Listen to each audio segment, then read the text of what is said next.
probably 100,000. 100,000 naira will not even do the job because 100,000 naira, like Moses said, cannot even take you out of the gate. Most people spend their salaries even before those salaries are earned because they have backlogs, to pay. And so they begin to look for, how to meet up again. And so it also fuels corruption one way or the other because either by hook or crook, a man must survive. And so if you talk about social safety nets, we have tried it.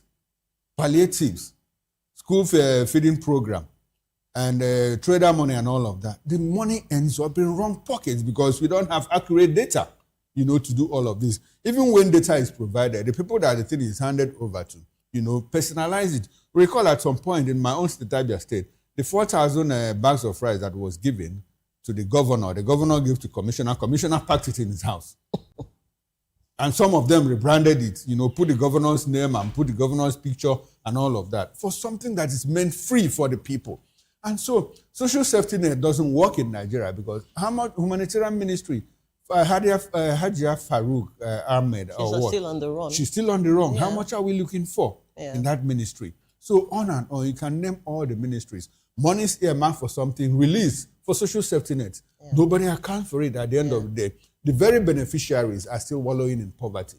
So it's a difficult call. And every time we talk about these things, the economic handlers most of the speeches that they make, they should be able to translate these things into actionable work plans with timelines and benchmarks, milestones and benchmarks that are measurable to say, well, within the first 3-6 months, this is what you have achieved. And you look at the results, you publish all of that so that the doubting Thomases in Nigeria will say, well, we have seen what you have done. But in cases where everything is shrouded in secrecy, the trust between the government and the people keeps taking a nosedive. And you don't blame the people because they don't see these things. I pretty much share your sentiments because you've touched on all the areas. For me, I think our government spends so much time, addressing deeply flawed structural issues with superficial, what they call it, tokenism. And that's because they just want to get the buy-in of people. It's so easy for them to say all of these things, but you cannot increase workers' salary without solving or taking a cursory look at the macroeconomics. We have inflation at an all-time high. Industries are pretty much moribund. Nigeria is actually an economy that depends so much on importation. We really do not produce, and that's because where is the power? Power sector is at an all-time low, never been high anyway. And so how can people really function in that kind of society? The cost of running a business in Nigeria is so expensive. A lot of people are now lately, I've been seeing a lot of people, small business owners, shutting down their businesses and saying they are going back home to run from home. Even at home, you are still confronted with the issue of high electric tariff. NEPA, what they call PHCN or what they call themselves. You still have the high discos and all of that. You still have the high tariffs. So there's a lot of things. So when you when you increase the earnings of civil servants, the market forces will definitely react. And so at the end of the day, it's almost like an effort in futility. We need to go back to the drawing board and do the right thing. Once we have our economics, basic economics being sorted, I think everything will just flow. Because even if they increase the salaries to 200,000 naira, yes, it will go a long way. But at the end of the day, the market forces will also react. We're not producing. We're not producing. Like you said. We're not producing. The farmers are not even going to the farm. Going to the farm. Inflation peaked at 34% in 2024. Yeah. It has dropped now, and we're celebrating it. It's dropped to about 15%.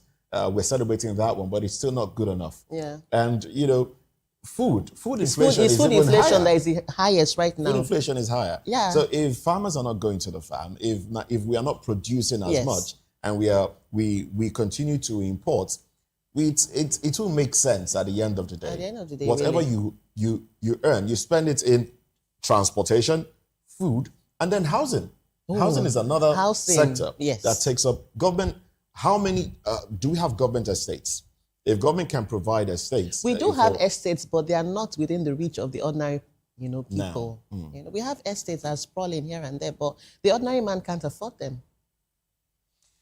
Oh, well, let's see how far this conversation around the minimum wage goes. But anyway, let's talk about something else. The new FCT Commissioner of Police, Ahmed Sanusi, has warned officers to stop extorting keke riders, that's tricycle riders, and motorists in Abuja and beyond. Well, he made this statement at a Saturday briefing. Sanusi said complaints had reached a tipping point and the command will no longer shield uniform-wearing extortionists. Well, he says you cannot be both a police officer and a thief. Choose one. Well, you have to choose one, he said, adding his team will flush out bad eggs. There's a lot of... we see police officers. The other day, was it in Benin? Or I think it was in Benin, where the commissioner of police was going around. It's in Benin, but they've gone through other parts of the country. Other parts, okay. So the commissioner was going around, checkpoints, roadblocks, addressing policemen, some of them not properly dressed, some of them wearing slippers, not using the proper belt, not even tucked in, their shirts not tucked in. You know, there's a lot of... Some of them retired policemen. Retired policemen still putting on uniform. Still putting on uniform and working for the Nigerian police. It's amazing the kind of things we see in this country. Honestly, it's baffling, the kind of things. Even within the sector that is supposed to be, law-abiding. I mean, they are supposed to uphold the law. But you see a lot of them, bad eggs, breaking the law. People, enforcers breaking the law. Exactly. It's a difficult thing. And so the FCT minister has said, is a difficult thing. I mean, it's either you choose one, you know. It's either you're a policeman or you're a thief. But we have seen these things happen time and time again. A new inspector general of police will come, and like they normally say, my mom used to tell me, well, a new broom sweeps clean, you know. The moment he starts, he'll give orders, you know, dismantle all the roadblocks. You are not supposed to extort and all of that. They will operate 2, 3, or 4 people, you know, and use them as scapegoats and share examples. After like 2 weeks, 3 weeks, 4 weeks, we go back to where we are coming from. And so what does that tell you is in our local parlance, we call it first garagara. You know, you just initial garagara. You just do garagara and everything goes back to normal. We understand and we see these things. There are these tools. Like I told a story of one time. I went out with the DPO, divisional police officer, somewhere in Port Harcourt. And so when we were going out, we went to have a drink. And so when we were going back, it was in the evening. And I complained about the traffic that had just built up, you know. We just passed that place. There wasn't traffic. And when we were going back, there was traffic. And I tried to complain. He said, Chukuma, don't complain. This is my hold up. This is my traffic. I said, DPO, what do you mean by this is your hold up? He said, it's my boys that are doing their work. You know, so he passed a message. You know, so at the end of the day, they make remittances. From the DPO to the AC, from the area commander, from the area commander to the police commissioner and all of that. We have heard stories about these things. And so until we're able to, you know, they said that the fish rots from the head, you know, and our situation, the problem we have is top heavy. Until the people at the head begin to lead and show by example, I'm afraid we are not traveling any direction. I told a short story the other time where a policeman accosted me and my cousins on the way we were driving, and our vehicle license there was a minor mistake, which was a mistake, and so they took us to the station that it was a stolen vehicle. When the DPO reviewed everything, the DPO said, well, policeman, you should know that this is a simple error and not that the vehicle is a stolen vehicle. And he said they had a lot of so much amount of money in their bag. He asked, did anybody report of a missing money? Give them their papers, let them go. So at the end of the day, we wanted to give the man money, and the policeman refused and said, well, I'm doing my job.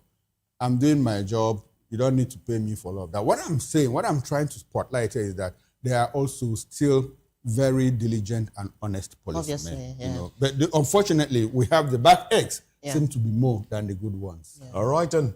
Well, let's see how the rejigging works in that sector. Well, let's go to our first major conversation this morning. The federal government wants me off the ballot. OB5, as NDC is taken off, deregistered, asked to be deregistered by INEC. Let's look at this when we come back. Join us again.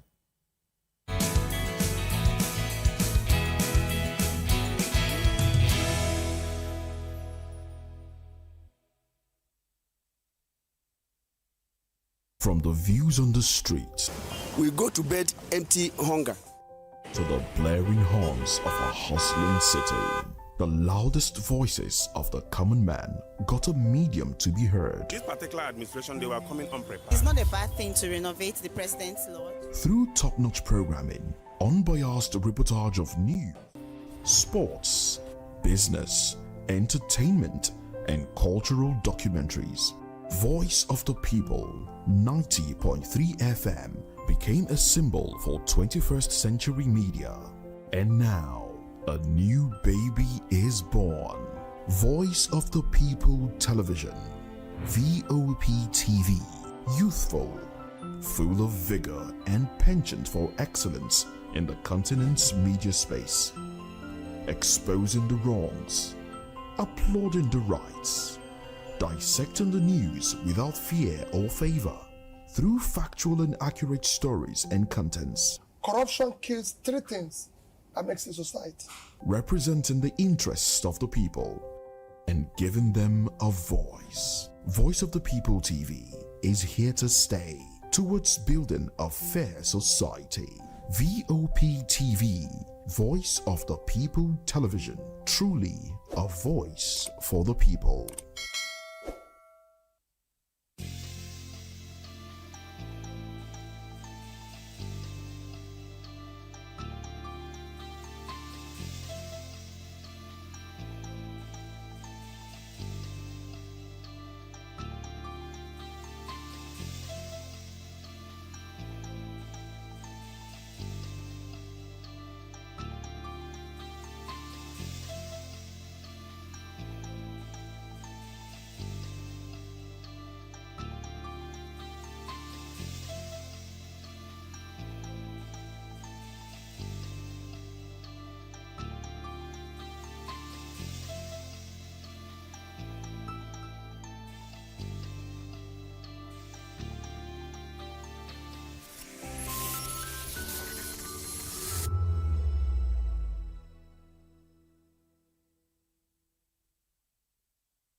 We encourage you to click on the like button and subscribe to our YouTube channel. We are Voice of the People TV. Also follow us on all our social media platforms. We are at VOPTV Live.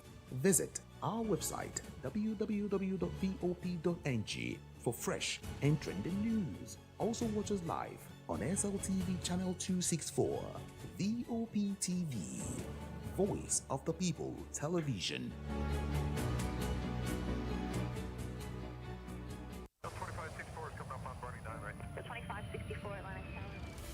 What happens in the hush behind hangar doors? Who signs the papers that gamble with lives? Which truths were grounded before they even ever had wings? If you've ever buckled a seatbelt at 30,000 feet, if you've ever stared out of that tiny window and wondered who's really in control of the skies, it isn't just flight, it's power, it's politics, it's pressure sealed in steel. We're peeling back the clouds from runway risks to sky-high secrets.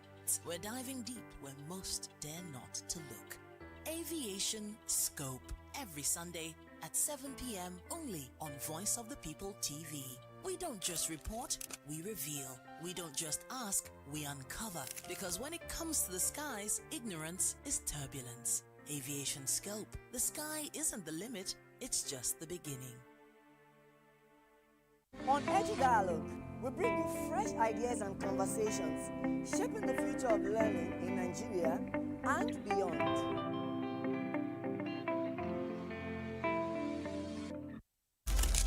In a world where power shifts with every headline.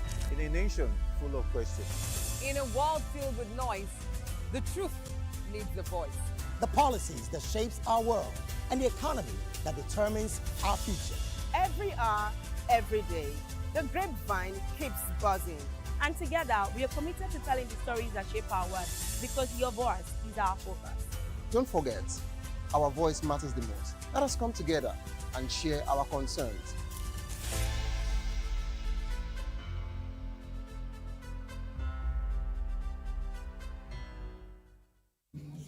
It's your girl, Larry Abigail the Dimples, aka Risky Baby, and you are watching VOP TV. Do not go anywhere. Where are you going to? Stay here. Calm down. Stay here if you're not. What's up, everybody? Who's Arco here, and I'm hanging out on VOP TV. Keep it locked, don't go nowhere. Let's go. Hi, everyone. My name is Yvonne Jagade. You are watching VOP TV, and don't change the dial, because I said so. Who's happy to post? I mean, who's happy the most? Because when shit goes south, y'all be happy to ghost. When you make a wrong move, they be happy to roast. But be careful when you win, who's not happy to toast. I am VJ Adams, and you rock with VOP TV. Don't move. Hi, people. Bisola here, and you are watching VOP TV. Mwah. Shout out to VOP TV. It's so good to have you on the red carpet of AV. Love you.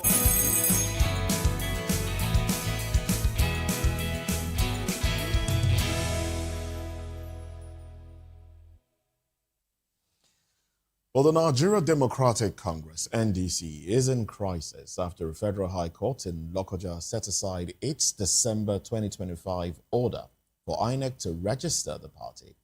Justice Isa Jashen ruled the earlier judgment ignored the Peace Movement Party's claim to the logo.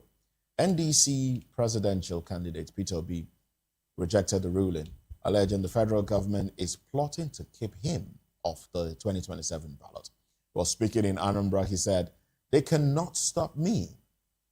He challenged President Tinubu and other presidential candidates to a debate and urged youth to focus on competence, not ethnicity. The APC and the presidency pushed back.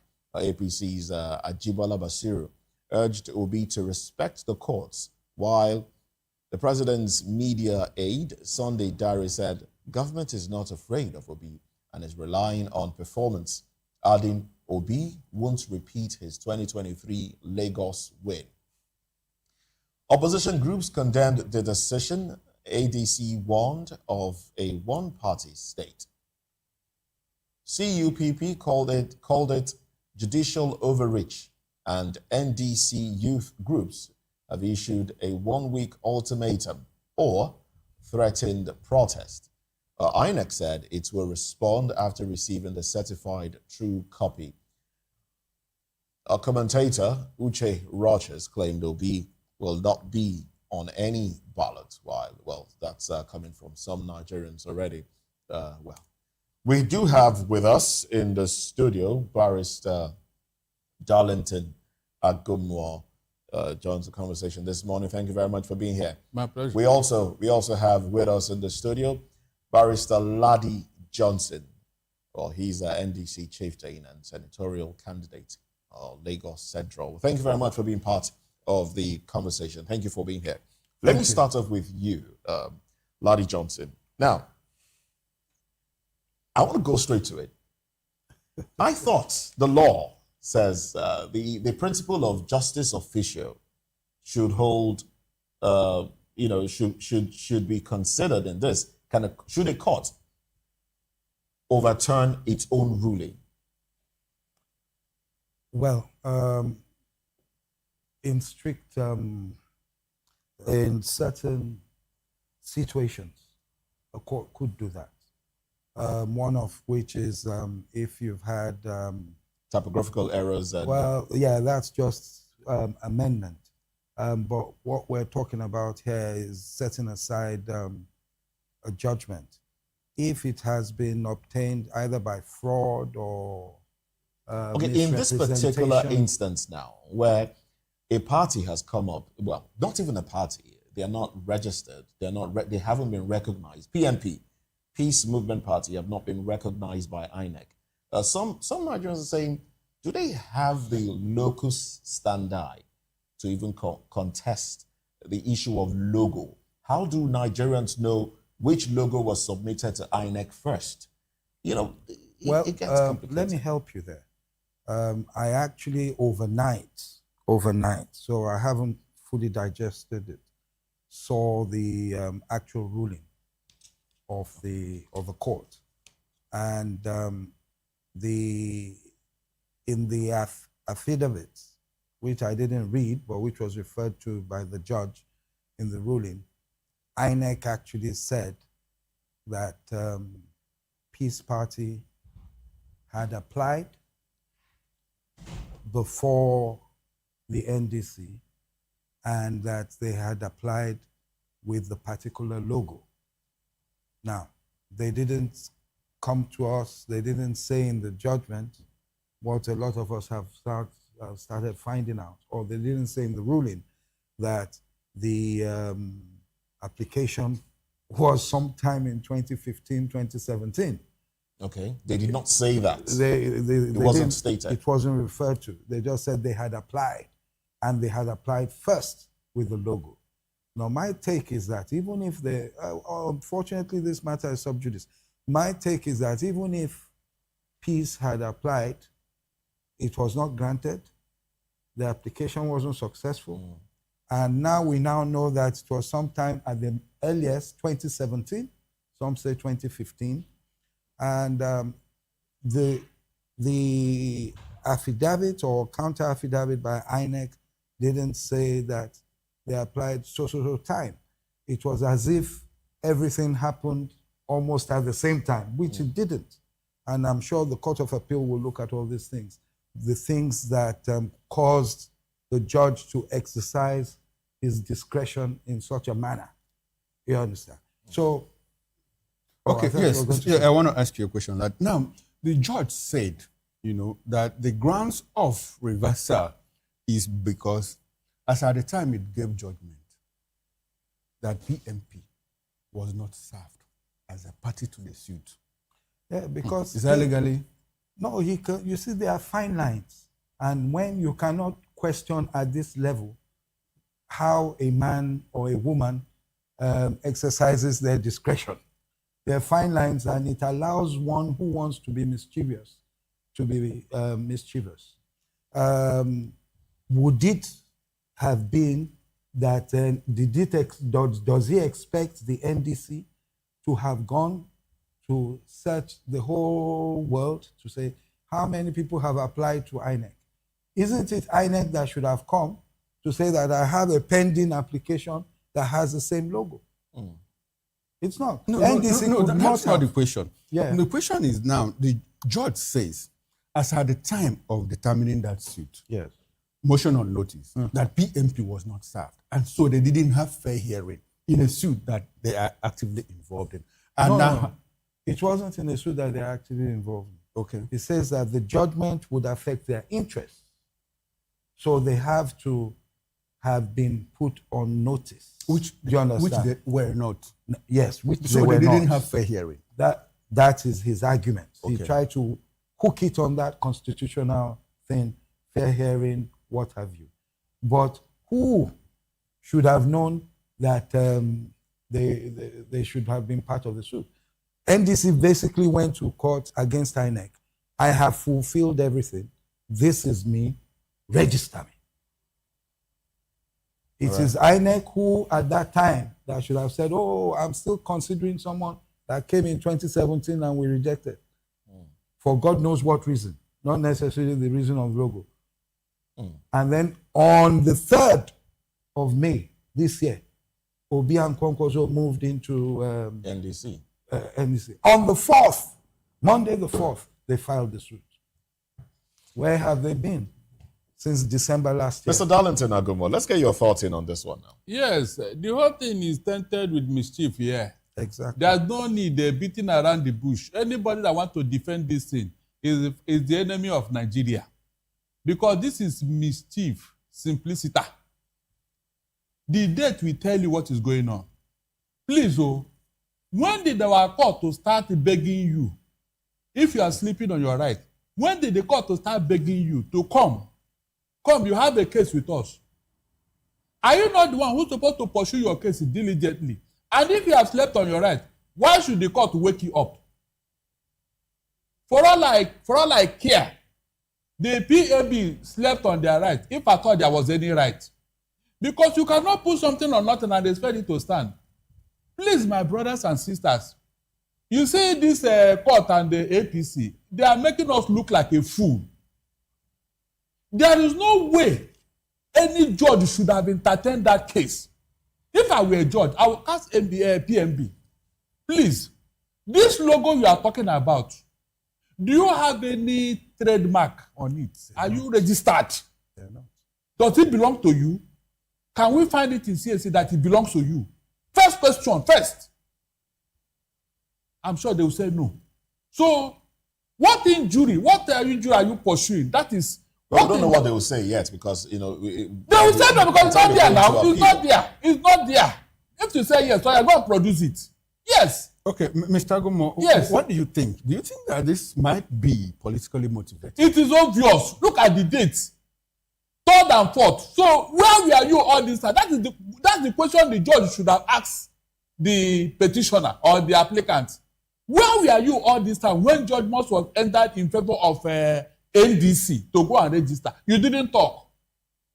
You waited until this time for us to come and vacate our own judgment. On what ground should this happen?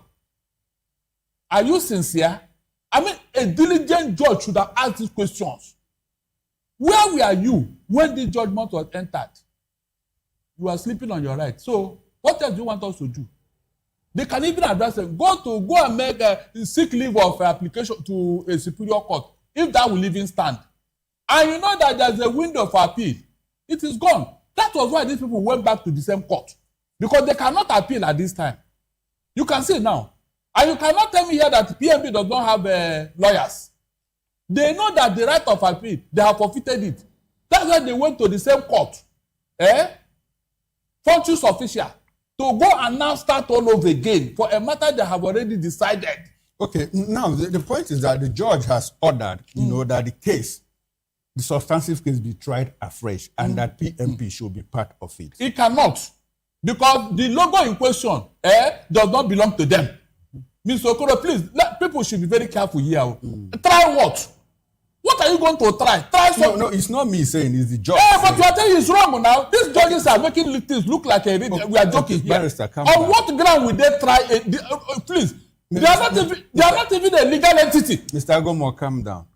Now, the judge had said, you go back and try the case afresh. What do you see coming? Oh, it cannot be. Try, God Almighty. Look, they are trying to waste the time of NDC. Okoro, they are trying to waste the time of NDC. On what ground should anybody go and start this matter all over again? On what ground? PMB and their logo is not registered as a political party. So what are you going to try? What are the implications of that, really? Because that's the part I'm going to. The fact that PMP itself, that's Peace Movement Party, as we know it as of today, today is what, 29th? Yeah. 29th of June, is not a registered political party. So what are you trying? This is a question we should ask those judges. I don't know what they are doing, seriously. This is turning into anarchy. Judicial anarchy. Okay. What are you going to try? You can only make a claim to something that, yes, you are legally involved. You are legally, so that you have something to hold on to. Locus. On what locus are you standing now? Please, somebody should tell me here. All right. Mr. Johnson. Well, I align myself with him. As I said earlier, it's all laden with mischief. We moved on the 3rd to the NDC and on the... Okay, now, all sentiments aside, you are with the NDC. What is the NDC looking, what is the NDC planning to do at this stage? I hear the youths are planning to protest. How much impact would that make, really? Protest against who? The courts, the government? Who, really? Well, I think the first thing is that the party will today file its appeal at the Court of Appeal. They'll seek for a motion stay of execution so that things can continue. Because, in fact, if the judge, I shouldn't be saying this because I'm a legal practitioner, you would have expected any reasonable thinking arbiter to have said that, okay, I have found that you might have been affected. You may have been affected. Let us decide whether you are affected or not. But status quo remains. Exactly. You know why status quo remains? Not status quo back that he did. Status quo now. Because he will realize that they've done primaries. They've done congresses. So many people have spent money. A lot of things have happened. Look, there was a case, I'm sure I'm slightly wrong, but to do with Comey, the FBI man, that before elections between Hillary Clinton and Donald Trump, a matter came up.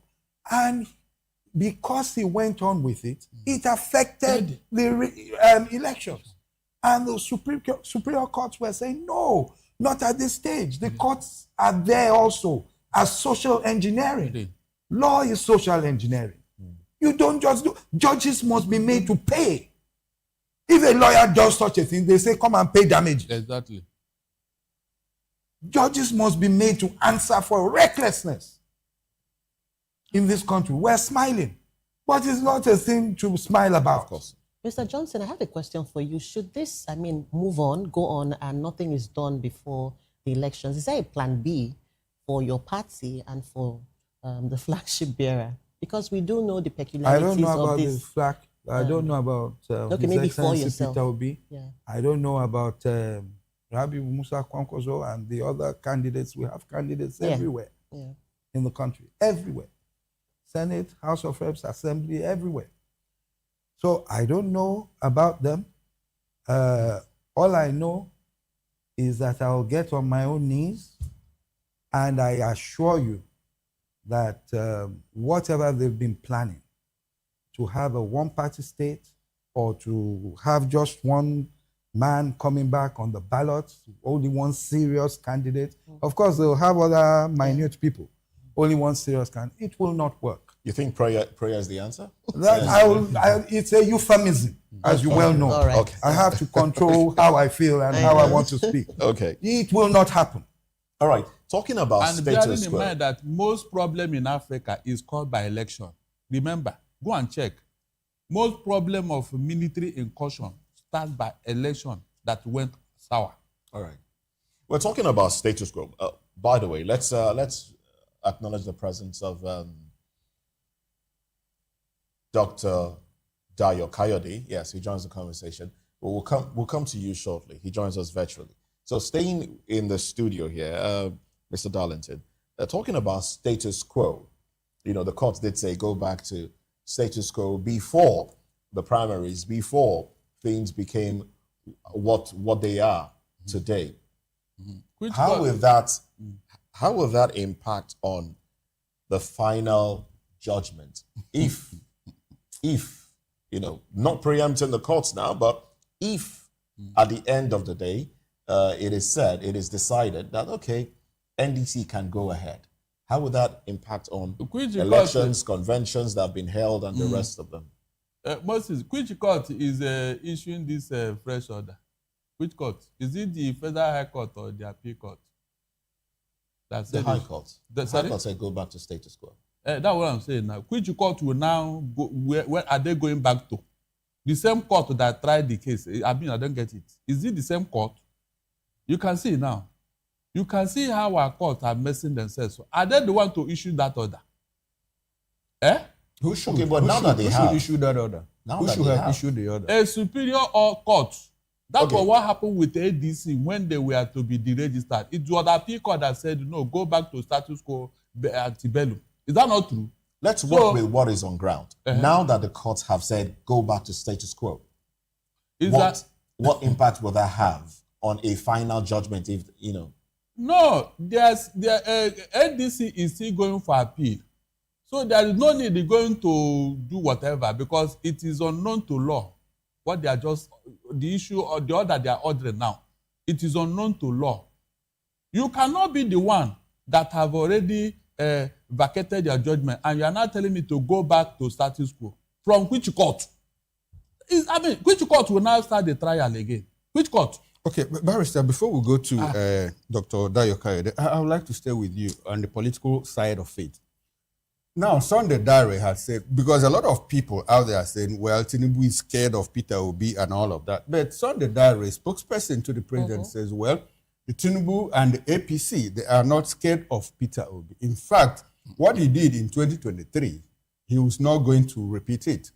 In fact, in Lagos and other parts of the country. And so, what's your reaction to that? Does it look like the APC is scared of Peter Obi? It is obvious. I mean, when these people that are working with Tinubu talk, they have a way of embarrassing themselves.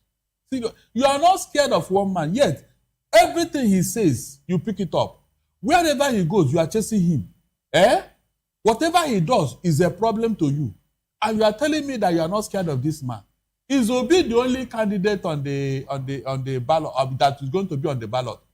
Other parties have a candidate now. Why are you not talking of Atiku? Or this other man in PDP? It is only at Obi. Let me tell you what happened. Maybe most people don't know. There have been a continuous secret opinion poll conducted by this APC. And this opinion poll is not looking good for them. Obi is always ahead. You say it's secret. How do you know? Yes. Hold on. No secret cannot be leaked now. Okay. Ask yourself, why are they worried? I wouldn't know. That's the reason. That's the reason why they are scheming all these things. Wherever, look at, oh my God. Now, Barrister Ladi Johnson, if we run with what Agomo is saying, that they are scared of Obi and probably doesn't want him to be on, they don't want him to be on the ballot. Why would they? I mean, they have 32 governors in their kitty. They have majority in the National Assembly. Why on earth, should they be scared of him? The problem here is this. Bola Tinubu is an intelligent man. He knows he cannot win a free and fair election. They all know. My friends, my people in APC. Is that intelligence? Well, no, I'm just saying that they know that. They are not You are being sarcastic. I didn't see any wisdom. You understand? They know that. And what it is that a lot of them will tell you that, it will be written. That there is nothing, you are wasting your time. In fact, that was the reason why some people left some of the parties. A lot of people left the parties, members of reps, Senate, whatever. They just felt, let's go there. It's going to... That the people of Nigeria will keep watching. They will not say no. Whatever happens, whatever INEC comes up with or whatever at the elections. And we saw how the Electoral Act was amended. The things the people wanted were not put in there. The things that reduced the time for primaries and everything were put there to make things more difficult. Of course, Nigerians kept quiet. We were looking at it. So these things will always happen that way. But I believe, back to your question, that they know that in spite of their increasing the team to 31 governors, these senators, that the people are not happy. Okay, the opinion poll he referred to, the president's ratings in that poll was -70. Okay, one final question for you before we go to the outstation guest. Yes. So do you see this court's judgment eventually leading to political opposition parties galvanizing, towards unity? Or do you still think there'll still be fragments? It will still be the Obi Kwankwaso? Do you see a galvanization? I think the galvanization will be at the ballot box. People will continue. NDC, through the Court of Appeal or Supreme Court, will continue. I hope the ADC continues and everything. But you will see that when it comes to the ballot, there's nothing stopping you from saying, okay, after the campaign, it is clear to us all that this person is the leading person. Let us all vote for him. Okay, no, so what I actually meant is, don't you think these parties should come together pre the ballots? Do we have to wait? I'm saying. No, you said that we'll see that galvanization at the ballot. So I'm saying before this time, can't we see a coming together of the opposition parties? Because we really do need that, force at this time. It is difficult at the present moment. Okay. To pluck people out and say you're going elsewhere or whatever. That's why I say they will remain. Okay. But you'll see that there will be a united force towards the election. United force or split votes?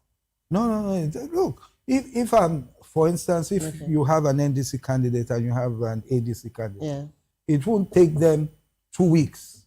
It won't even take 1 week in this social media age to say, look, for the presidency, vote this way. Even you who are my supporters, vote this. It won't take time. Yes, it happened during Otedola's time when there was nothing. Yeah. All right. Let's go to Dr. Dayo Kayode now. Good morning to you. Welcome to the conversation. We'd like for you to unmute your device so we get your audio. Yes, good to have you. So, your principal, Atiku Abubakar, has chimed in on this, saying that this is anti-party. Do we expect more from the ADC, that's the African Democratic Congress, in challenging, stamping their position against what they have termed anti-party, saying that the government seems to be going after other parties as well? Yes, let me first of all say this, that Bola Tinubu is not really being intelligent concerning what he has been doing. Rather, he's being afraid of the galvanization of the opposition. Secondly, what we are experiencing now, especially between the judiciary and the NDC, is nothing other than systemic rascality. Rascality on the part of the judiciary, then rascality on the part of the political actors. And I will explain. If you go back to my 2023 independence broadcast to the nation, which I labeled judicial validation of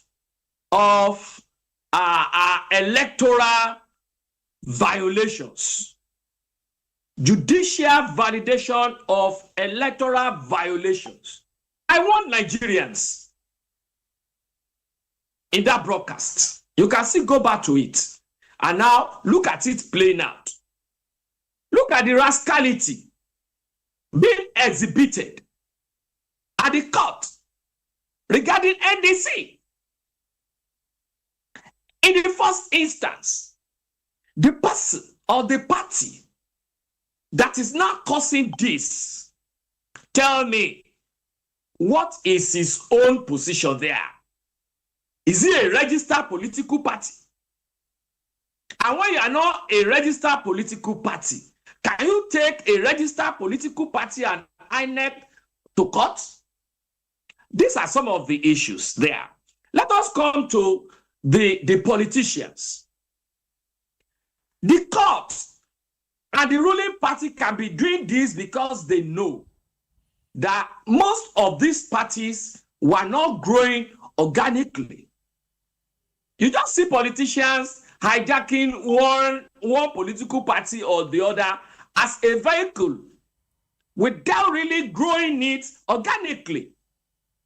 If, for instance, NDC have been grown organically with members all over the polling units, by now, what we are saying is not what we'll be saying. You will have seen angry members coming out ferociously against that judicial rascality. But what are we seeing? Nobody, even so many people have not even known that such a judgment has been given. So many people are not aware. Back to my principal in ADC. You can see that he is not somebody that is given to talking anyhow. Rather, he is being conceptual, tactical, strategic in studying the situation, emerging situation, to be able to know how to solve it. Because he believes in one principle. And this is the principle. Each day that breaks, comes with its own complexities. And such complexities requires, demands, and entails new tactics, new solution. And that is why you don't see him reacting to issues, rather taking his time to respond. Coming election, this 2027 election, he has been doing his own thing the way it's supposed to be done. Because in Yoruba, they always say something, which I will interpret for you. Ehoro iwoyi, olomo ere isin isa. What does that mean in English? Okay. It is the hair. You know this hair? This animal called hair. Yes. That has long ears like this. Yes.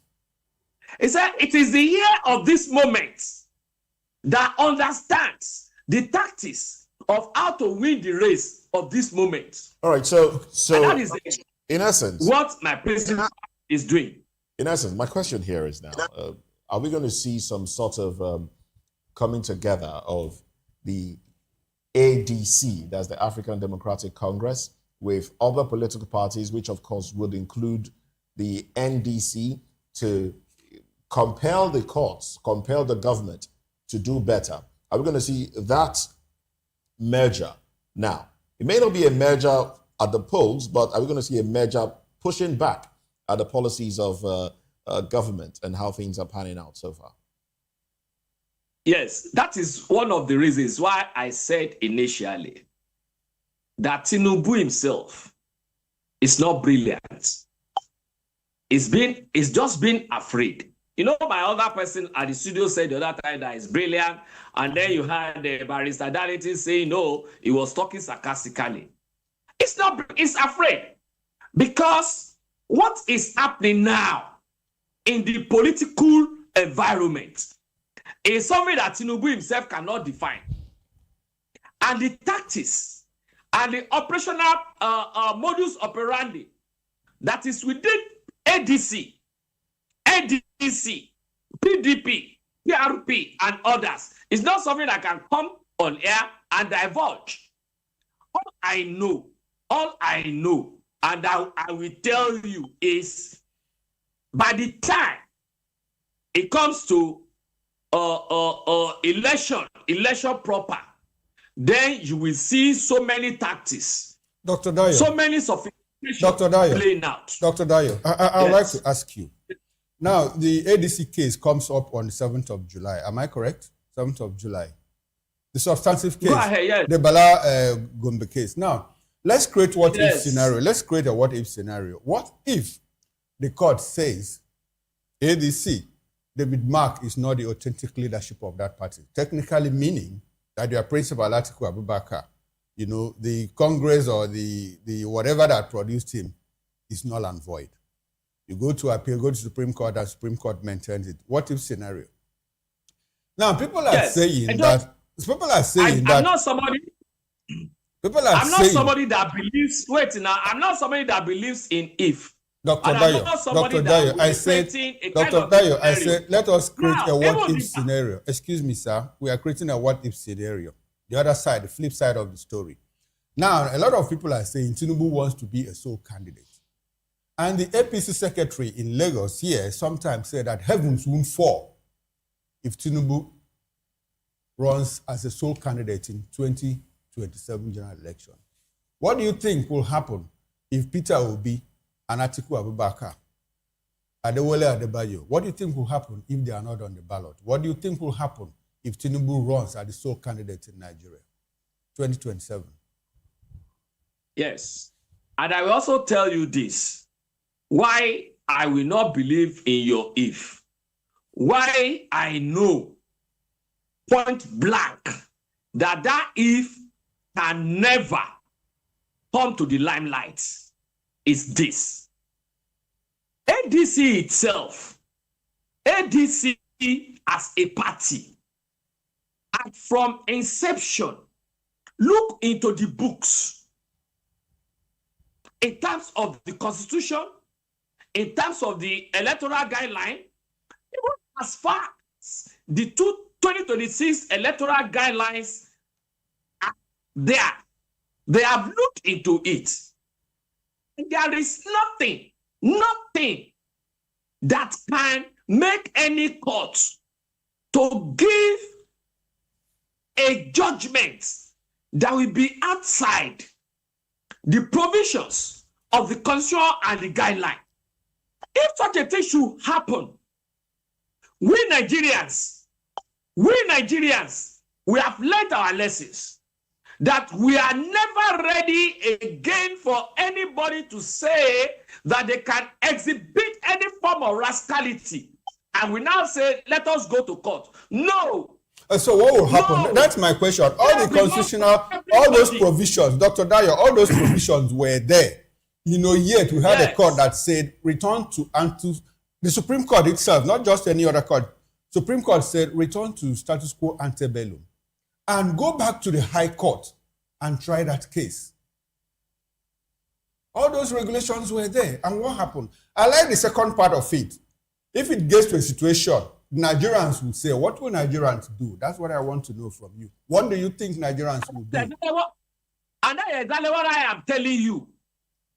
Nobody, and let me sound it as a warning note from me as a person.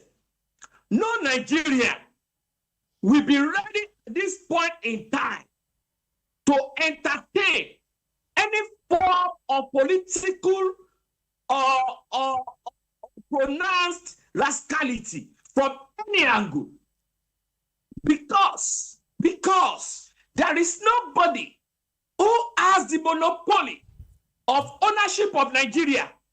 Listen to what that man said at your studio just now. That it is this kind of a attitude of some politicians that always invites chaos into the country. And nobody is ready for any form of chaos now.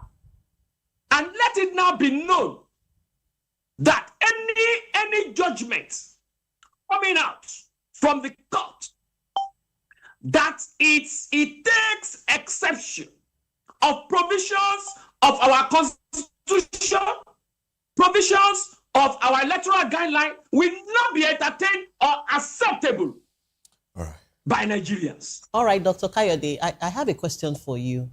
I mean, if technicalities or court judgments, knocks the NDC out of the ballots and Peter Obi, where does the fan base, the youth movement of the obedience and independent voters, does your party have will your party, will ADC be able to make a statement at the polls? What kind of statement? What kind of statement are you saying? Hello? Can your party have a clean sweep at the ballots next year? I mean, should technicalities and court judgment, are you confident that the ADC can pull its weight in the ballots next year? Let me answer your question from two parts. Number one, a retired Supreme Court member, I think Dahiru Mohammed, in 2023, said something that the court that he decided to join as a young man isn't the court that he is now leaving behind. We now have a lot of rots there. Now, having said that, based on that premise, nobody is going to entertain any form of unusual technicalities, rather substances of any case. That is that. Two, on my party, we are working day in, day out on our mobilization, especially the youth aspect of the demography. And we thank God that the kind of response that we are getting from our mobilization activities are encouraging. And the only thing is, we are not also going to rest on our oars based on the responses we are seeing. We are going to keep on working until when we are able to win election by 12 p.m. on that election day. All right, 12 p.m. Okay. All right. Thank you very much, Dr. Dayo Kayode. Let's bring it back to the studio now. Barrister Ladi Johnson. And I call you barrister because of the next question I want to ask you. How do you feel knowing that the courts have, been reduced by politicians to, what politicians basically play with? I mean, these are the thoughts of some Nigerians. In 2023, right after the elections, now the slogan, all eyes on the judiciary, became a thing. In fact, it was like a billboard kind of thing. And from that time till now, Nigerians have been looking at the judiciary some kind of way. We've seen some judges issue past judgments that have made Nigerians shudder. And here we are again. Especially, how do you feel playing in that arena as a lawyer? And this is how Nigerians feel about the judiciary. It is quite unfortunate.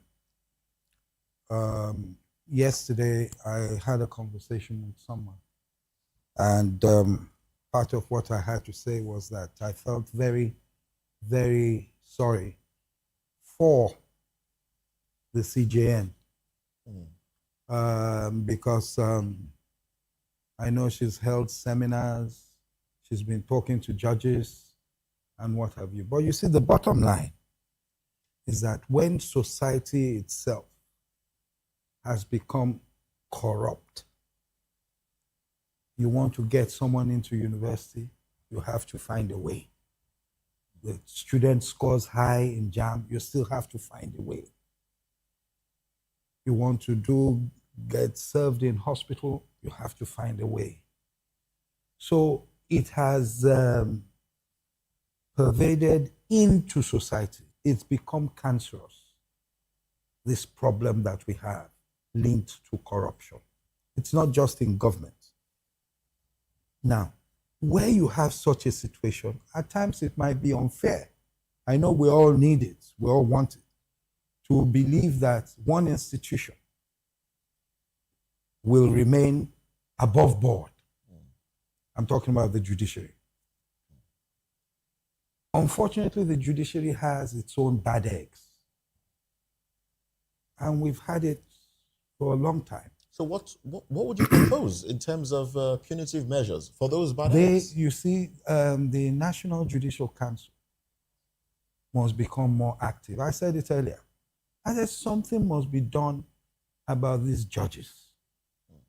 And the reason is, and I want the DSS to listen to me properly, I'm not threatening. The reason is that if you do not correct things, you will push Nigerians to the wall. And Nigerians are excellent at whatever they do. Right now, we are excellent at being mumus, being quiet, despite and in spite of all the nonsense we're getting from government. We remain quiet. Because when you go to church on Sunday, they touch not your anointed one. Pray for your leaders. Do things like that. That is Nigeria. But if it gets to that stage, then I tell you, no one will be able to stop it. No one. Even those who are contesting, those in front, they'll be the first to be cleared by the frustrated people.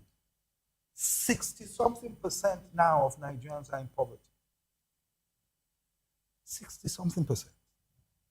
So it will get to that stage.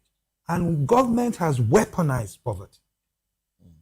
But they will be shocked that The dragon, it will turn and face the government first.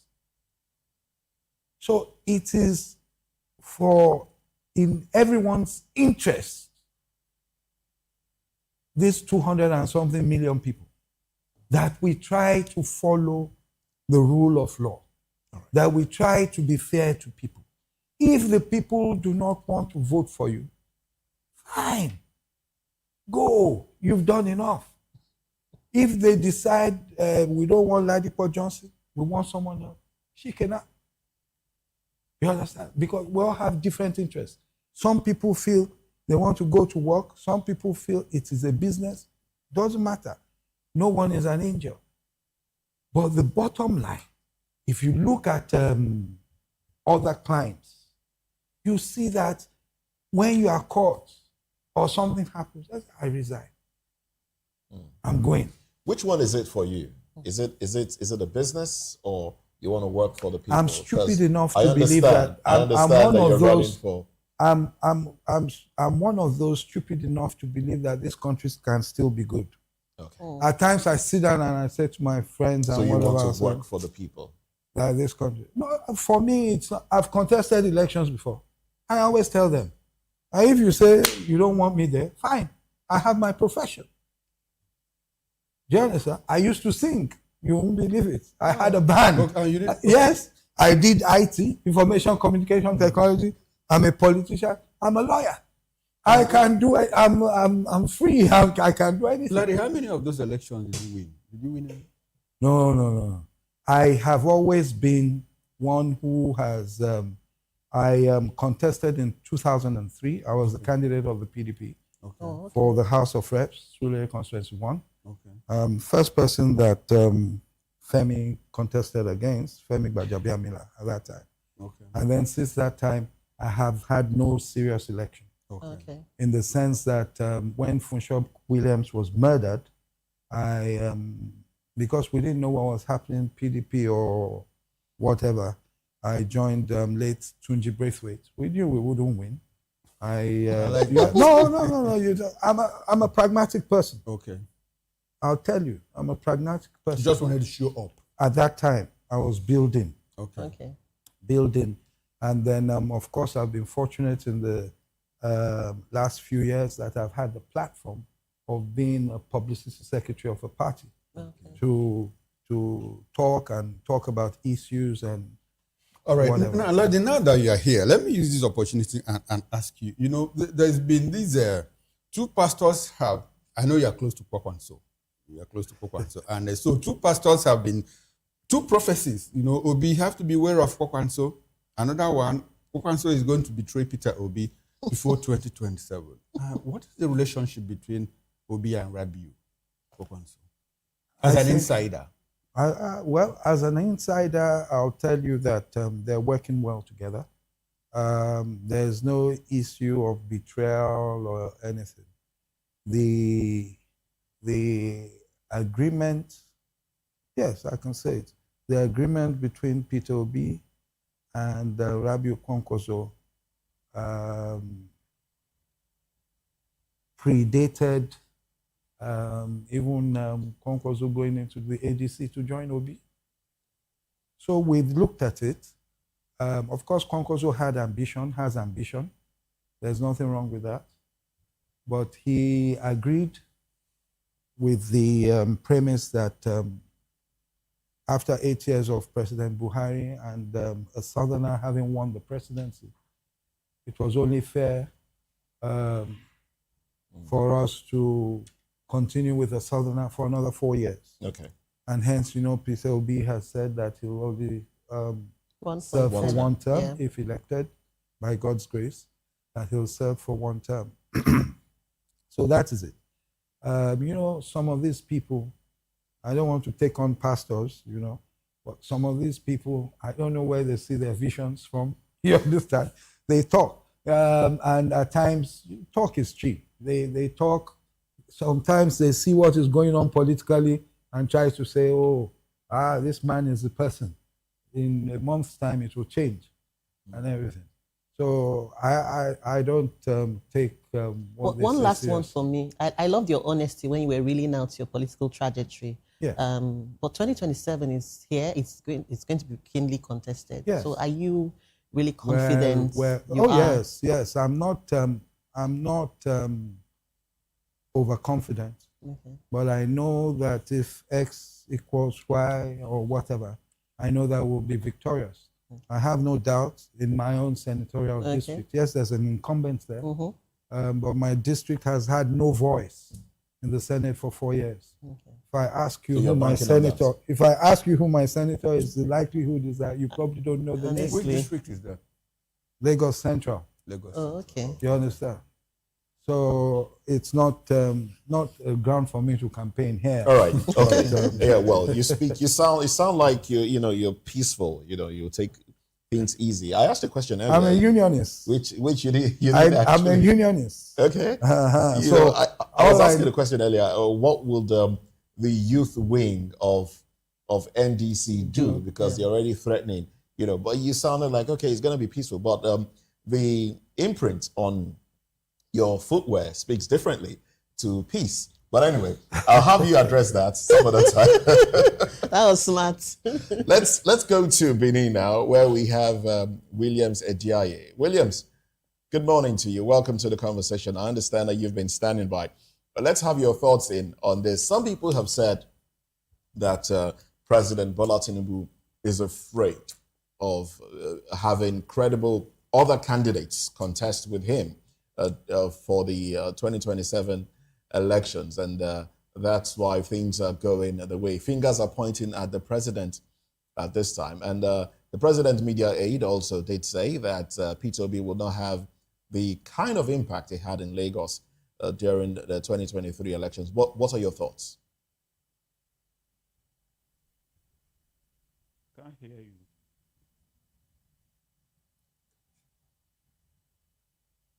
Hello, Williams? Williams can't hear you. All right. Okay. We'll fix that. We'll come back to Williams. But let's you want to say something? Yes, I just want to answer that question for him because he couldn't hear you. And that is to say that you know what will be different from last time? Peter Obi and President Tinubu in Lagos. Yes. Last time, Obi beat him silly.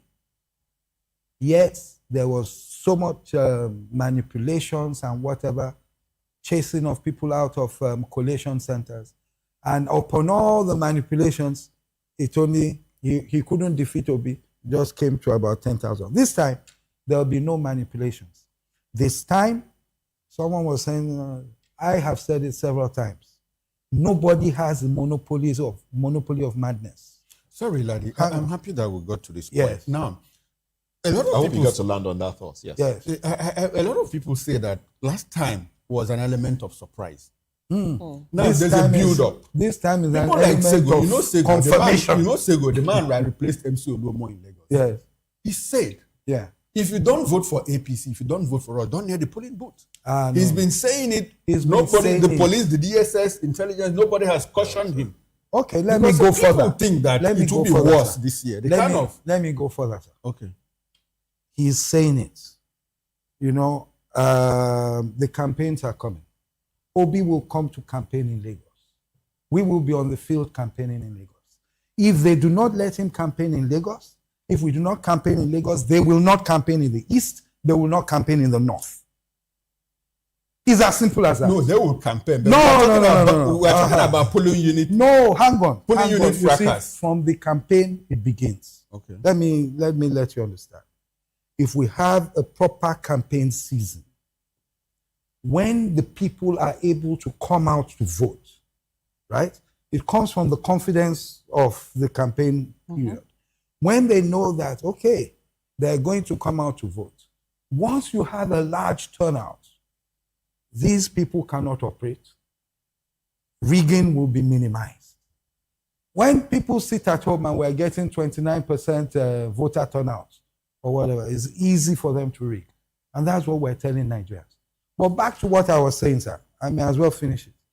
Nobody has a monopoly of madness. Nobody.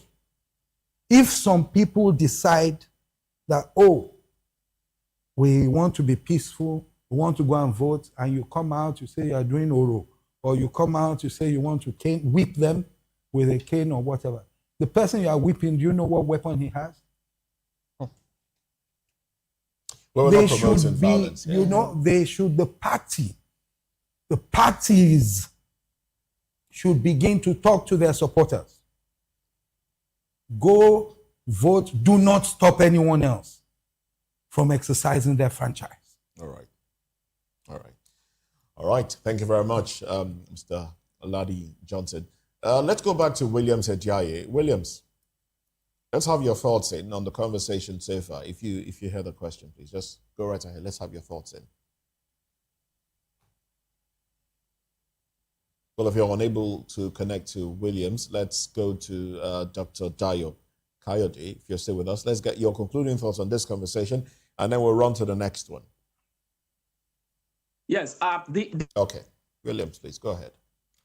Is like my brother Ladipo said, there is nobody who has the monopoly of madness.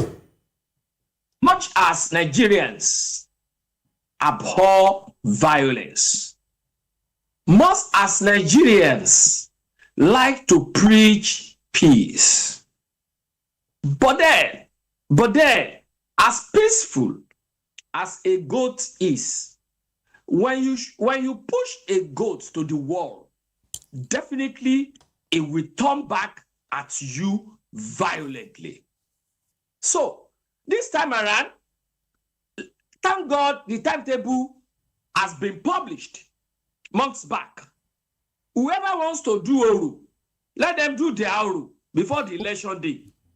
Whoever wants to do Egun or Ebo or whatever, let them do it, and not coinciding with campaigns and voting day. Okay? Let's leave that. Let us now come to the way that people are really, really looking forward to having a peaceful election.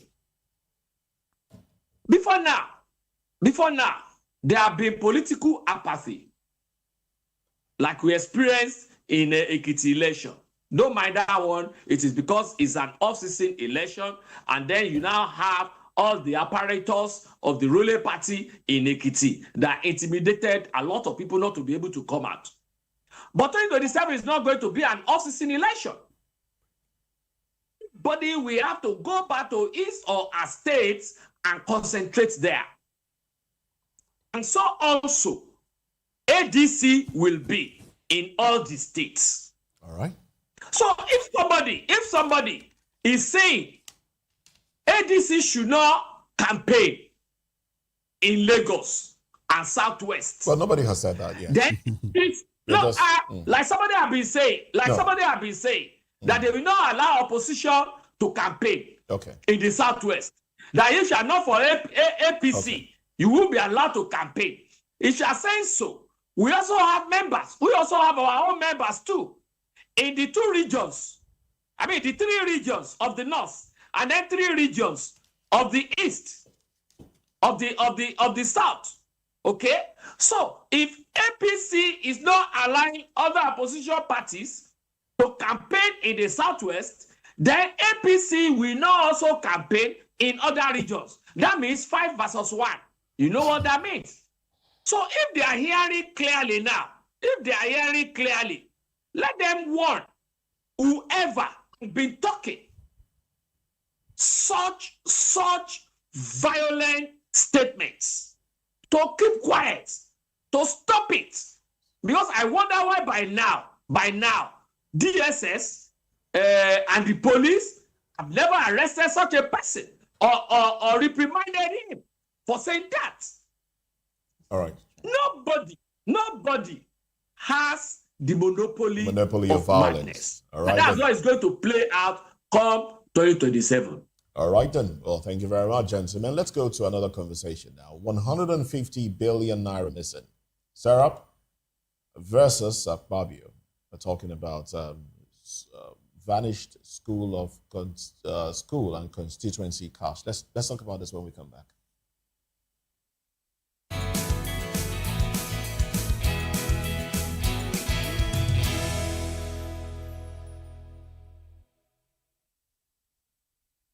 From the views on the street, we go to bed empty hunger, to the blaring horns of a hustling city, the loudest voices of the common man got a medium to be heard. This particular administration, they were coming unprepared. It's not a bad thing to renovate the president's lodge. Through top-notch programming, unbiased reportage of news, sports, business, entertainment, and cultural documentaries, Voice of the People, 90.3 FM became a symbol for 21st century media.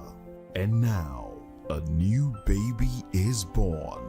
Voice of the People Television, Voptv, youthful, full of vigor and penchant for excellence in the continent's media space, exposing the wrongs, applauding the rights, dissecting the news without fear or favor, through factual and accurate stories and contents. Corruption kills three things that makes a society. Representing the interests of the people and giving them a voice. Voice of the People TV is here to stay towards building a fair society. Voptv, Voice of the People Television, truly a voice for the people.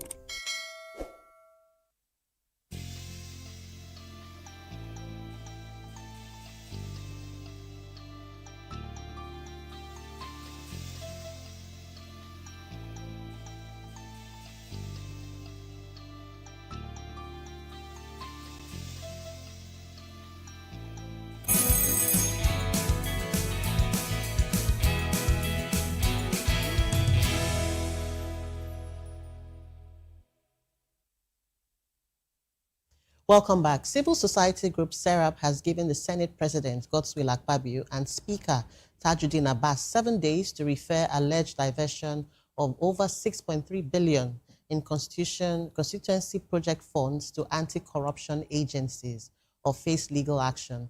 Citing the Auditor General's 2022 report, Serap flagged irregular payments to private accounts, unexecuted contracts, inflated awards, and missing documents across agencies including EcoRecon, NANTIP, NILDS, and Federal Polytechnic, Wukana.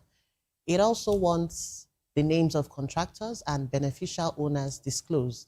Meanwhile, the Senate's 6-month probe into the $30 billion, 14 billion Safe Schools initiative is still ongoing. The Kalu-led committee is investigating how funds from 2014 to 2023 were spent after schools remained targets for kidnapping.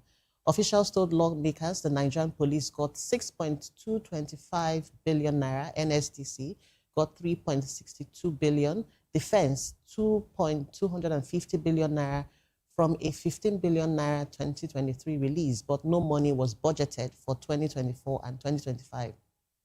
The senators raised concerns over high consultancy costs, lack of documentation, while the national coordinator said no allocation was made in recent budgets. The Senate has now urged for stronger security for schools after fresh abductions in Oyo in May 2026. Mr. Johnson, let me begin with you. The Serap have asked the Senate to name and shame the contractors. Do you think that this public naming and shaming still works? Or is it that Nigerians have become immune to public scandals like this? Do you think it will work? Well, it's a good thing that they've called for that. It's a good thing that the information is out there. Whether it will work or not is a different thing. Nigerians are numb. Even to kidnappings now, unfortunately. We have been battered, we have been dealt with by the people we elected, etc. I mean, you could, the good thing, not deviating from what you've said, is that you see that you've extended the capital aspect of your 2025 budget for the 3rd time in a row. So it shows that there's no fiscal responsibility. A lot of things seem to be happening. that have not come to the fore yet. And I'm glad that we have people and NGOs like Serap and others who keep fishing and telling us Nigerians what seems to be going on. Because, as I said, a lot of our members of the House of Reps and Senate have turned themselves into an extension of the executive arm of government. They don't perform their oversight functions properly, and Nigerians are fast losing confidence in them as well.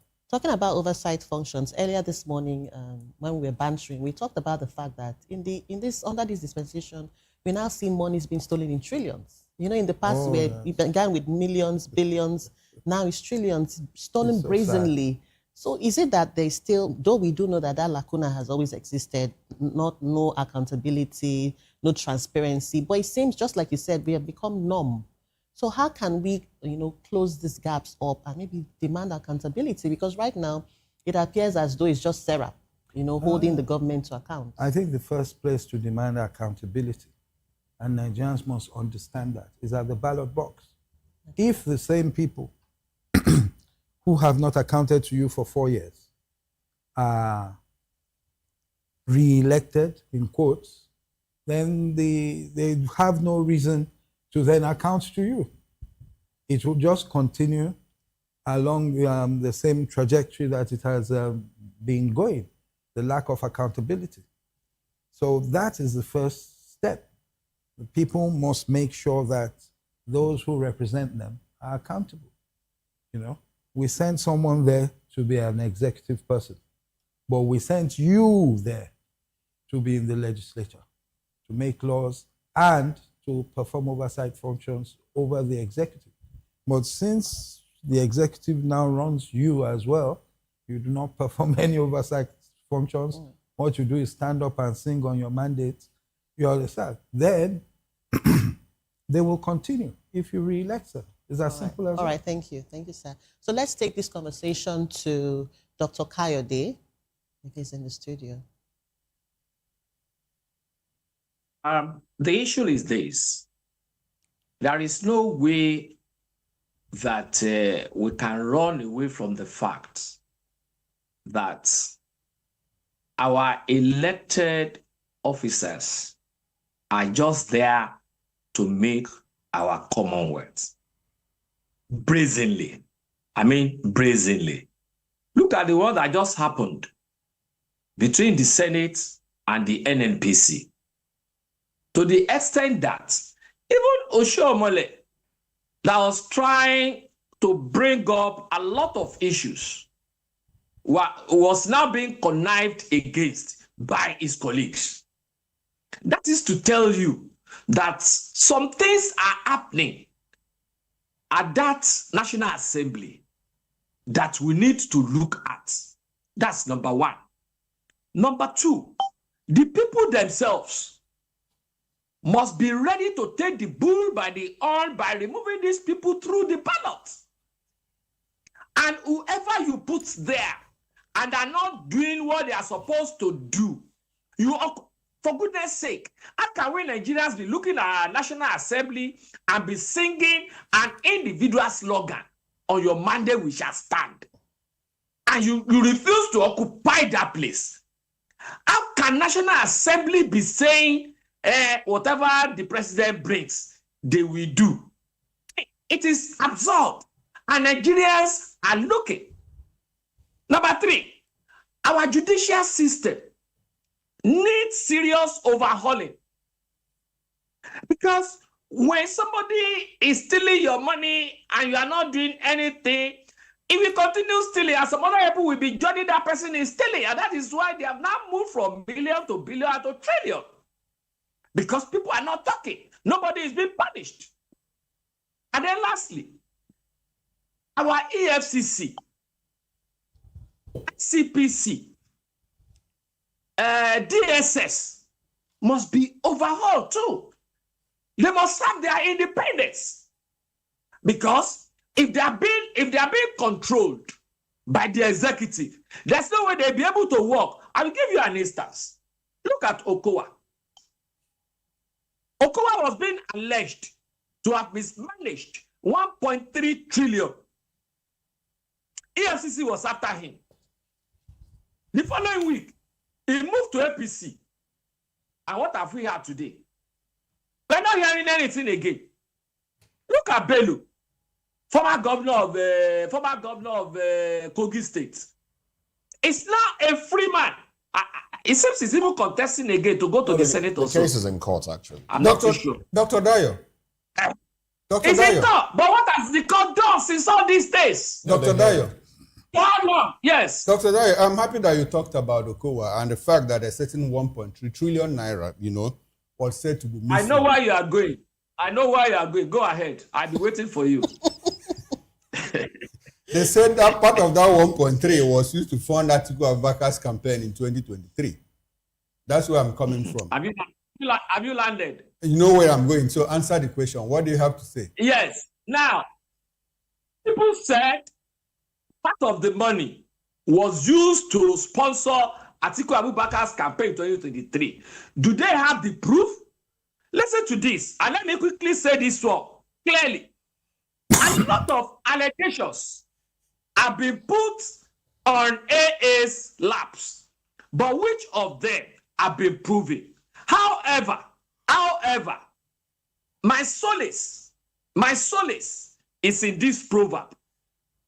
It is the mango tree that has the best sweet fruit that receives a lot of battering with stones and sticks every time.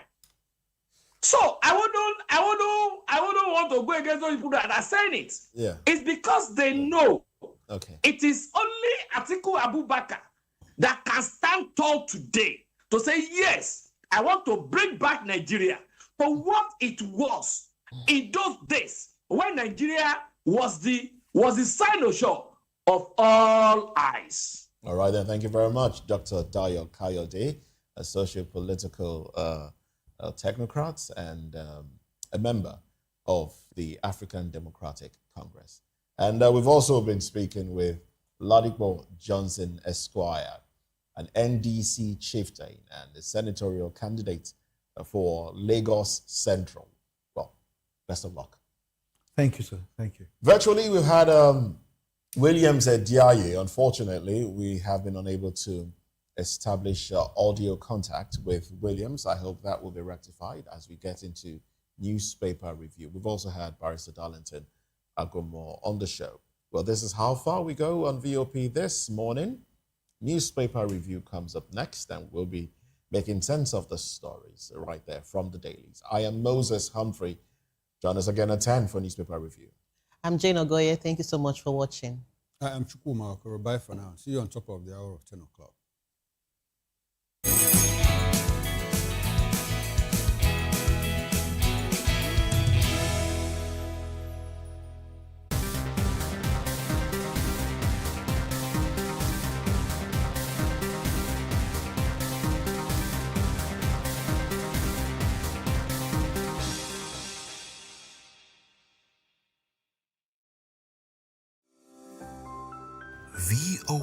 Voptv.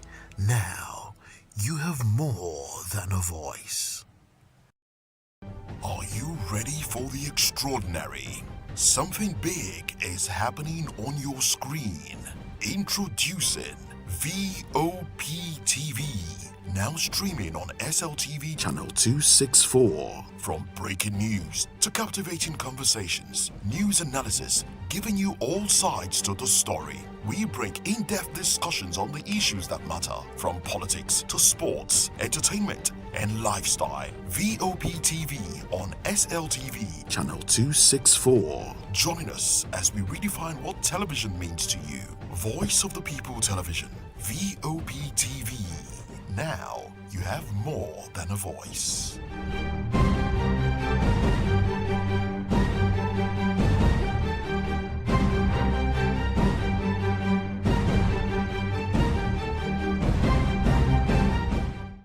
The red carpets, awards, the razzmatazz, music, fashion, interviews, and more. Spotlight On Voice of the People Television, let's feed you with all the juicy stories in the global entertainment space, bringing you the glitz and glamour as it is hot. Stay tuned to Spotlight, 1 p.m. Monday to Friday. Spotlight on Voptv. Entertainment like never before.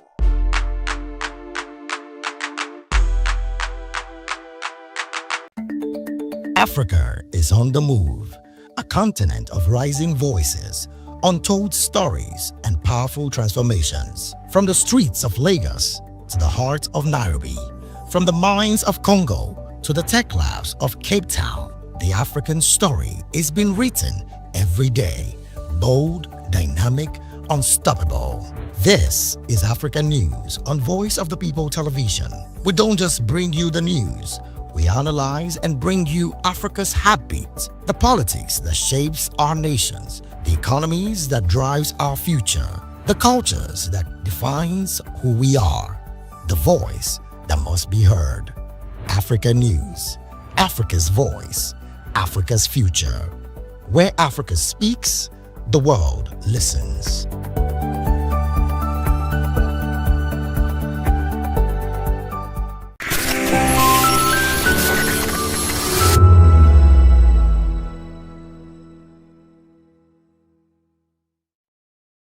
Nigerians, your voice matters, and in 2027 it starts with your permanent voters card, your PVC.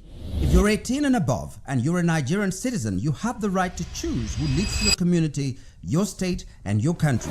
But that right only counts if you have your PVC and your name is on the voter register. Here's what to do.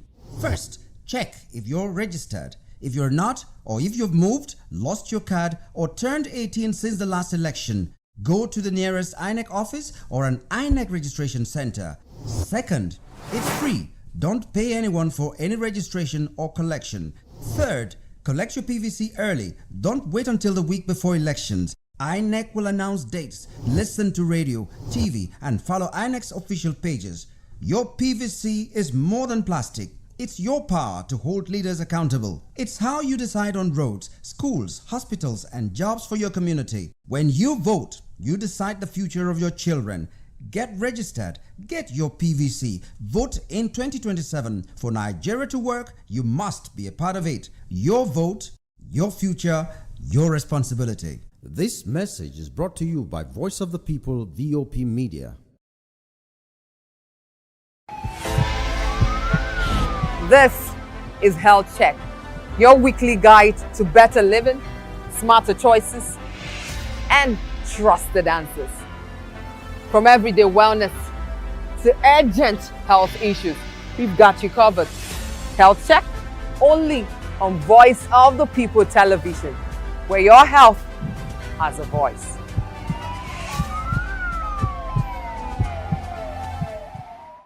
We encourage you to click on the like button and subscribe to our YouTube channel. We are Voice of the People TV. Also follow us on all our social media platforms. We are at VOPTV Live. Visit our website www.vop.ng for fresh and trending news. Also watch us live on SLTV channel 264. VOPTV, Voice of the People Television. Join us as we drive into the world of politics through insightful interviews with prominent political figures, both serving and former governors, ministers, senators, legislators, party chieftains, activists, and analysts. Get first-hand information into the decision-making processes that affect our daily lives. Highly engaging one-hour program that brings political discourse into focus. I am Chukwuma Okoro. Political Lens, Monday through Friday, 6 to 7 p.m. Join us. Voptv. Now, you have more than a voice. Behind every broken desk lies a broken promise. Education shapes the nations. But who is asking the right questions? Introducing Edu Dialogue, the show that goes beyond the surface, exposes the cracks, the corruption, and the silence in Nigeria's education system. Edu Dialogue, Saturdays, 3 p.m., only on Voptv. We break the biggest stories, from missing funds to policy failures. We ask the tough questions and demand real answers. Edu Dialogue, this Saturday, 3 p.m. on Voice of the People Television.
Do you want your voice to be heard? Do you know that you matter in the scheme of things? The People's Voice, the show where ordinary citizens take center stage as we discuss the biggest stories that affect you and I. With you in mind, we facilitate lively discussions, debates, and interviews on the topics that matter most to you and I, from social justice to economic empowerment, education to healthcare, governance, and more, tackling tough topics and amplifying your voice. Join the conversation and make your voice count. The People's Voice. Make your voice count. I'm Sarah Nystrom from Sweden, aka Chief Omobowale Communication Queen. Keep watching Voptv. I am Samantha Jacobs representing the States. Miami's in the house, and I want to make a shout out to Voptv. I'm a humanitarian, and I'm also a rep in the film industry and the art industry. I help dreams come true, and I help you keep on that path. Shout out to Voptv because you're helping people stay on their path too. Cheers. All right, my name is John Odibo.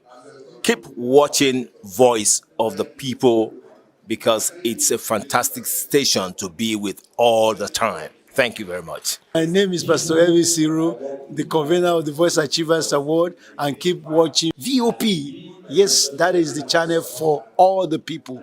No color, no race. Thank you so much. Yo, ladies and gentlemen, this is Abasunkan from the Netherlands. I am a designer and I'm here in Eco Hotel and Suits. Keep watching VOP, the voice of the people.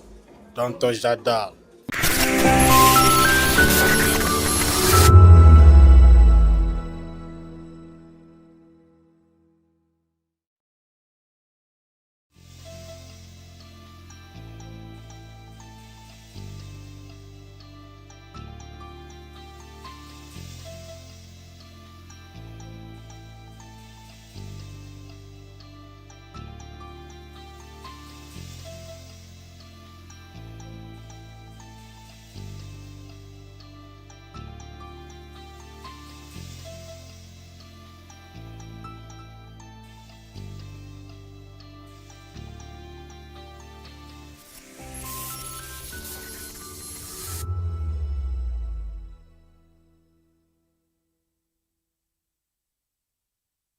We encourage you to click on the like button and subscribe to our YouTube channel.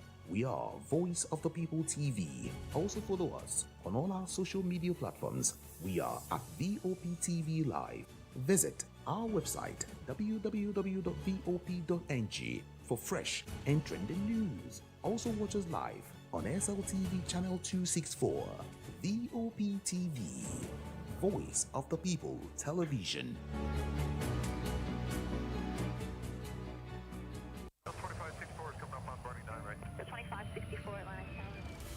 What happens in the hush behind hangar doors? Who signs the papers that gamble with lives? Which truths were grounded before they even ever had wings? If you've ever buckled a seatbelt at 30,000 feet, if you've ever stared out of that tiny window and wondered who's really in control of the skies, it isn't just flight, it's power, it's politics, it's pressure sealed in steel. We're peeling back the clouds from runway risks to sky-high secrets. We're diving deep where most dare not to look. Aviation Scope, every Sunday at 7 p.m. only on Voice of the People TV. We don't just report, we reveal. We don't just ask, we uncover. Because when it comes to the skies, ignorance is turbulence. Aviation Scope, the sky isn't the limit, it's just the beginning. On Edu Dialogue, we bring you fresh ideas and conversations, shaping the future of learning in Nigeria and beyond.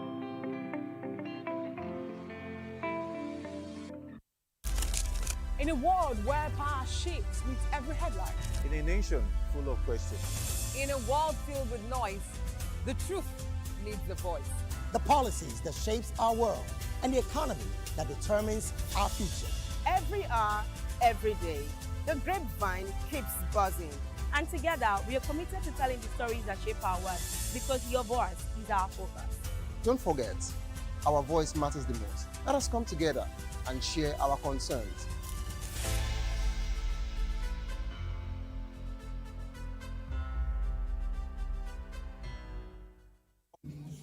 It's your girl Arika of the Dimples, aka Risky Baby, and you are watching Voptv. Do not go anywhere. Where are you going to? Stay here. Calm down. Stay here if you're not. What's up, everybody? Who's Arco here, and I'm hanging out on Voptv. Keep it locked. Don't go nowhere. Let's go. Hi everyone, my name is Yvonne Jagade. You are watching Voptv, and don't change the dial, because I said so. Who's happy to post? I mean, who's happy the most? Because when shit goes south, y'all be happy to ghost. When you make a wrong move, they be happy to roast. But be careful when you win, who's not happy to toast. I am VJ Adams, and you rock with Voptv. Don't move. Hi, people. Bisola here, and you are watching Voptv. Mwah. Shout out to Voptv. It's so good to have you on the red carpet of AV. Love you all. Wishing you all the best. Here's a shout out to Voptv. It's your girl April Oshidikwe at the AV premiere. You know what it is. Hi everyone, my name is Linda Ejiofor Suleiman and I'm live at the EV premiere. Keep watching Voptv. I want to say hello to my Italian friends. I want to say them that Nigeria is the best country in the world, and I'm so happy to be here.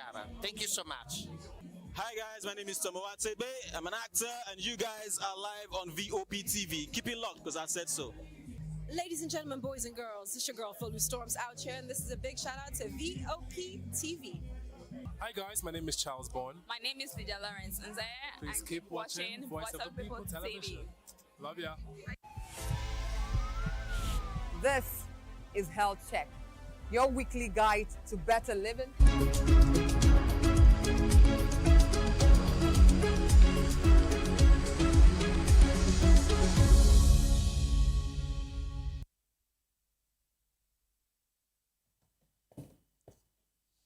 Well, thank you very much for joining us. This is Newspaper Review.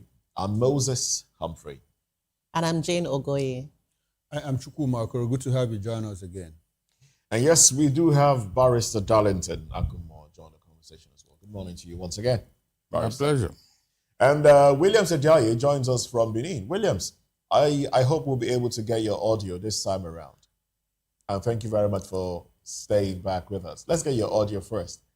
How are you doing, Williams? Good morning. Great. Good morning to you. Welcome to the conversation. I'll be starting off with you. So let's just take the headlines from the Guardian newspaper. So the big story here is 58 insurers race against time to meet recapitalization deadline. And the riders to that headline: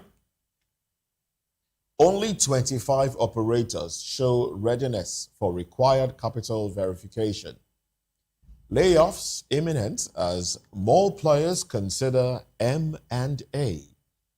Insurers need 1 trillion naira fresh capital to meet new threshold. NICOM insists on July 31 deadline. And I would like to merge that headline okay, let's take that headline. There's a breakdown here. New capital threshold, we have 10 billion. New requirements, 10 billion naira. Old was 2 billion naira. New requirements for 3 billion naira, and then you have 25 billion naira as well. 1 trillion naira total industry capital needed. Reinsurance target is 35 billion naira. I mean, compliance struggle for the 3%, only for the 3% of firms are ready. Total licensed firms, 58. And then ready and complied, you have 25 firms. M&A as a survival strategy. It says that most underwriters are forced to consider mergers and acquisitions to avoid liquidation. Well, let me start off with Mr. Okoro here on this one, and then I'll go to Williams. Let me start off with you first. What are your thoughts on this one? And then we'll go to Williams. Well, it's a very good thing, recapitalization. But one thing about Nigerian insurance industry is that it is still at its lowest level. The average Nigerian doesn't know the value or the benefit of insurance. And so because of that, the industry is more like under-patronized. A lot of people think about insurance as waste of money. And when you say life insurance, they say, oh, I've heard people when they go to market life insurance, they say, oh, so you want me dead? And I'm like, no, they don't want you dead. They want to secure your future for you. I know a lot of people also who in their early 30s and 40s, now they're in their 50s and 60s, who made investments on insurance, and they are living on that. As a matter of fact, a lot of Nigerians don't understand that there are so many insurance policies, life policy, business policies, and all of that, that if you put money there, and it's just like you keep making trickles, you just stop dropping money little by little. And before you know it, it becomes a pool, that you can draw from. So the way people think about insurance is that, well, you insure your vehicle, third party. And if something happens, the insurance company will come and repair the vehicle of, the person that you hit. Or if you do something like comprehensive insurance, and when you go to insurance companies to claim that insurance, you start going back and forth. So it is that sense of, well, what does insurance do for you still beclouds Nigerians. So short of campaigning for insurance companies, I want to tell Nigerians that insurance is a good thing. I have a policy myself, and I know friends that have policies. And so it more like protects you for the future in case of happenstance, in case of accident, in case of sudden death, and all of that. And so if they are talking about recapitalization, it is a good one. I hear that 58 of them are racing. By the way, if you look at our population in Nigeria, you discover that 58 insurance companies, we are underserved. I mean, that's not enough, to serve up about 230 million Nigerians. So if the government is trying to ensure that they recapitalize, it will boost more confidence in the industry, like the way we are recapitalizing banks now. And at least if I put my money in the bank, no matter how little it is, I will be rest assured that I can go to sleep, without having to worry if the bank goes down, whether my money will be secured and all of that. But we also have to revisit the issue of NDIC, I mean, if you have a certain millions of naira, like 10 million of naira, and the NDIC insures you to a tune of how much? At some point. Some percentage, very minute. Very minute percentage. And so that is what we need to work on. So it's a good thing that the financial sector, it's being scaled up to the extent that it's able to, absorb shocks, international financial shocks and all of that. And one good thing about insurance company, people don't know that insurance companies have a pool of money that they give to banks. And so banks use them to lend to the real sector. Unfortunately, the banks are not doing that. And so you discover that most of these banks also have the insurance companies. And so you see Bank A, it has an insurance company. And so when they gather resources from the insurance company, which is more like idle, because some of the times you insure something for like a period of 10 years and all of that, and you don't touch that money. So it becomes a loanable pool, for the banks to so you see a bank that has an insurance company, and so there is this synergy, this synergy that they use to gather resources. It's a good thing. Nigerians should patronize an insurance company. Capitalization is a very good thing. For that. All right then, Williams. Now let's get your thoughts in on this one. Mr. Moses, while I'm still very, very trying to manage my emotion and what has been happening, I would just want to relax it. Hopefully, maybe we'll get back to the topic once we said then. But let me just react to this while I wait for that. All right then, no problem. Just like what Mr. Crow was talking about, there is less publicity about this issue of insurance. The Nigerians don't really know that insurance is a very, very profitable thing that not just your life, but for your children and family. I will tell you that the only time you get to see something like insurance is in your face in Nigeria. I can boast about that. It's only when you are going for motor vehicle license or you want to renew your license. That's why, to me, that is only when I see something. There's something like insurance here. And to me, I would say this is not working, but I'm paying for it. So I think there need to be a lot of publicity. They need to work on enlightenment, trying to enlighten Nigerians. I think that's part of the Nigeria agency, as whatever agency is attached to.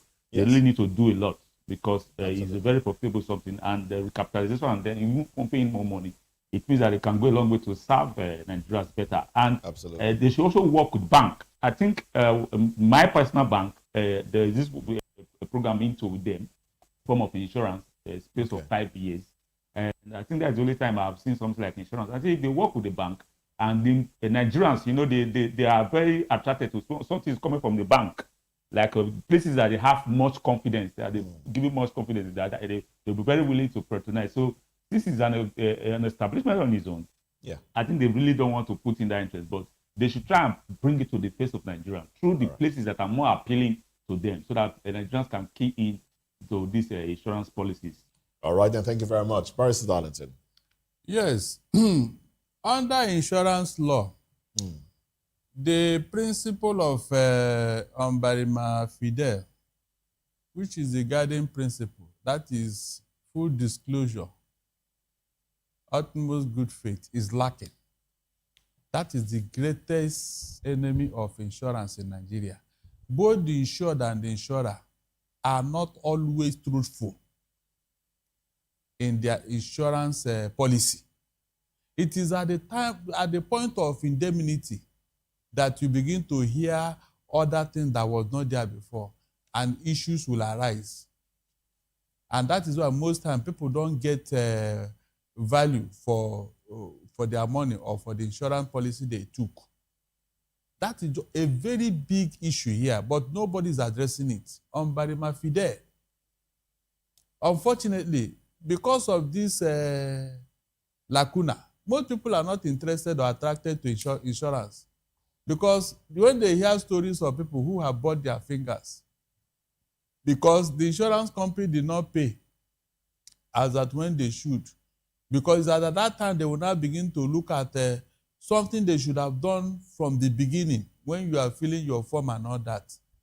And for that reason, they may not pay. It becomes a legal issue. You start going to court. And so, because of all these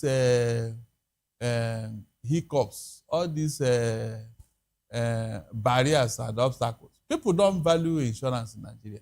They will prefer to go and buy shares, in companies or in SEC, where they will now make a maximum amount of money and all that.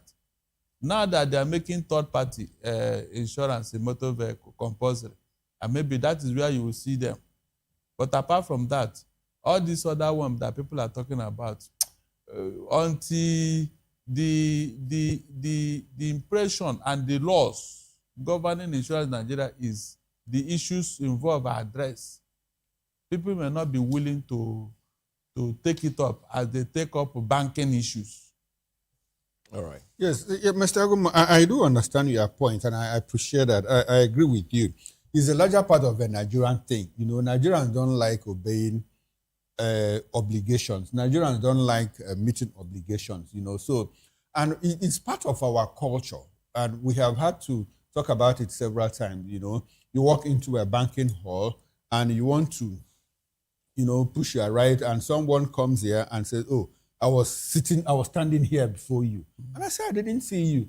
Nigerians will be the ones to say, "Oga, leave am now. Only you won't collect money," And somebody, you are driving in traffic, someone shunts, and if you try to block the person, Nigerians will be the one to say, "Oga, leave am, make it enter now. Now you get the road. Now Papa build the road," and all of that. So we are not very, very strict in enforcing the laws. In other climes, insurance, you don't mess with people, you don't mess with citizens, because they will take you to court. Even if the court case lasts for like 6, 7, 8 years, 10 years, they will keep going. But here, the banks deduct us arbitrarily, without notice, without answers and all of that. And if you go to bank to complain, people will be the one telling, "Okay, this thing is 1,500 now. Just leave it now. Why are you wasting your time?" You say, if you consider the fuel that you spend to go to bank to report and all of that, you say, let it go.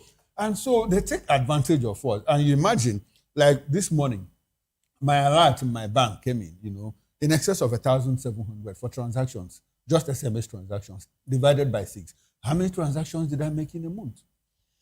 And because I can't go back to bank to start asking, how did you arrive at 1,700 and something for since you charge 6 naira? Does it look like I did up to 60 or 50 transactions in a month?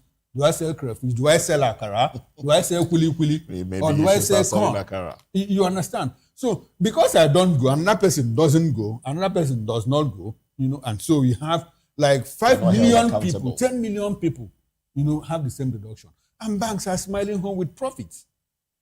And so that is part of it. You go to an insurance company, you insure, at the end of the time, you pay their premium. When it is time for you have a problem to redeem the premium and all of it, you start running up and down with insurance company. And people will say, well, leave them now. It is the way they do. Nobody will go to court. If you go to court, the case will stall in the court. So it's a larger Nigerian thing. And so insurance companies, what they also need to do is to remain faithful, because the word is fidelity. It's like if you go to bank, what bank sells is not the cash, it is the trust. I have the trust that if I put my money here and come back in 10 years, that my money will still be with you. It is that trust that they sell, not even the cash that they give you. It is trust. And so insurance companies need to start selling trust too. That is the only way the business will be opened up and they will have more patronage. All right, then let's get into another conversation now. Politics proper. Dixon Kwankwanso meets as NDC alleges INEC denied portal access. The riders to that headline here. Party says lack of access code blocked candidate nominations. Ondo chapter rejects FHC ruling, that's Federal High Court ruling, vows to pursue appeal. Huriwa urges Tinubu to defend multi-party democracy. Falana seeks reforms, rights protection before 2027 polls.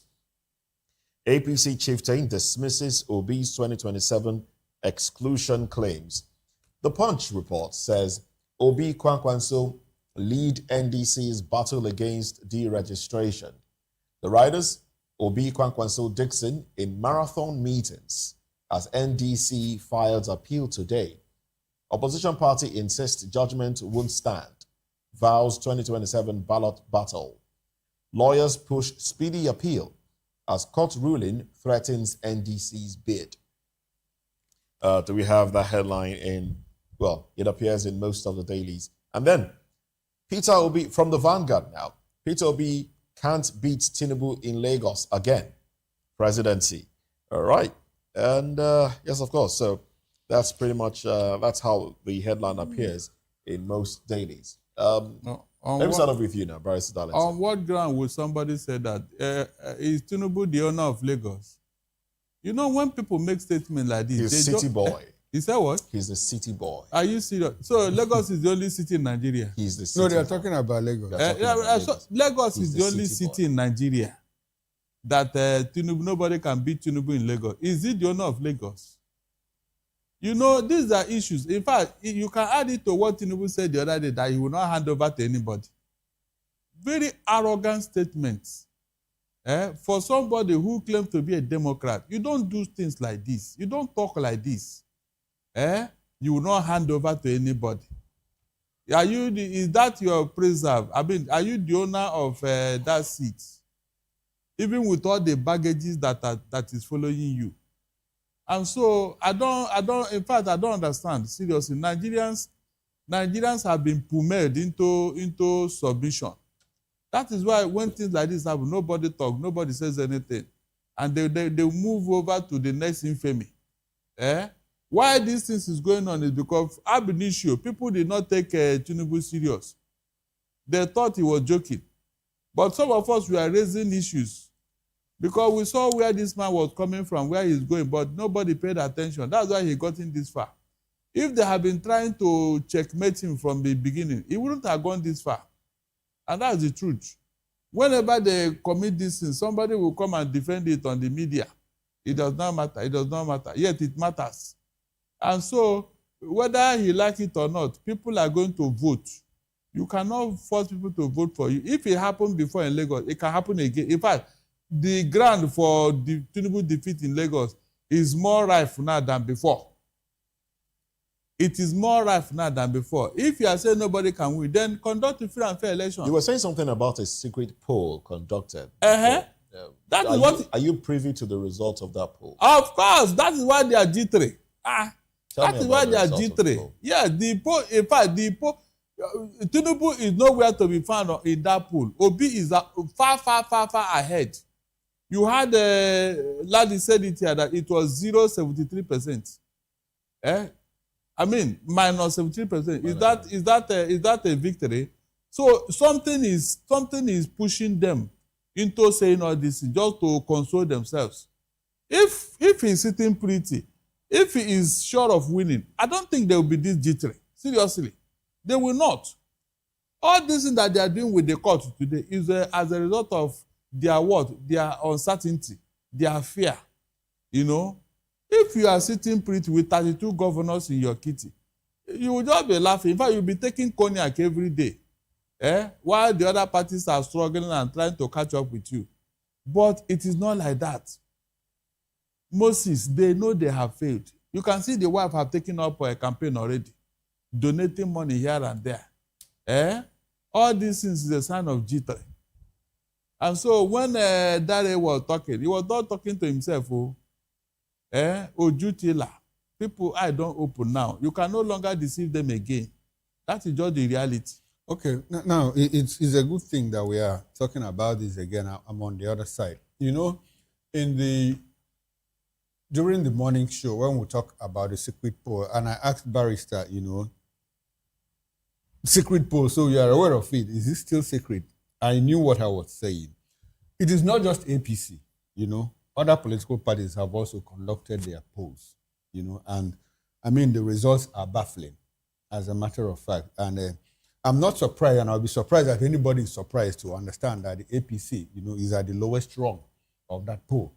Because if you look at the two basic things that a government is measured with, you know, in terms of economy and security, they have scored -0 if there's anything like that. Unfortunately, in those polls, even APC adherents voted against President Bola Tinubu. So he understands that. Now, talking about the president being intelligent, I think that the president is intelligent. I disagree. Barrister, I'm coming. The president is intelligent. But you know that intelligence comes in two ways, positive and negative intelligence. When I say negative intelligence, I mean, like I normally say, that we harness our creativity, ingenuity in the service of madness, in the service of the devil. I think the president is intelligent in the negative way. Why do I say that? It takes intelligence to do the kind of things that he does. He does. Yes, it takes intelligence. You know, when I say intelligent in the negative way, it is because it serves antisocial purposes. The president understands that if you register NDC, if you register ADC, then nothing will happen. He understands Nigerians clearly. He's a historian. He's a political historian. He has gone through the history of this country to know very well that if you remove P2B from the ballot, what will happen? You can kill yourself in that part of the world, in that part of the country, for all they care. They don't give a damn. I want us to take the flip side, that it is Tinubu or a Southwesterner, I mean, I'm trying to explore our fault lines now, who is more like somebody to beat in a ballot, and you register the person's party, Moses, you and I wouldn't be here now. We'll know what will be going on in the streets of Isaleku. We'll know what will be going on in the streets of Maryland and the streets of Ikeja. The whole city will be shut down. And if you shut down this place, what happens? Shut down the airport, shut down the APA, shut down Marina and Broad Street. Nigeria will go on its knees. But if you do it in any other part of the country, they will just let you do it. When you get tired, you move on with your life. And so that is what is happening. I saw a lot of people also saw this thing coming. The president wants to be a sole candidate for 2027. And you don't need to travel far to see all of that. Impliedly, if you put things together, it might, and a lot of people have said it.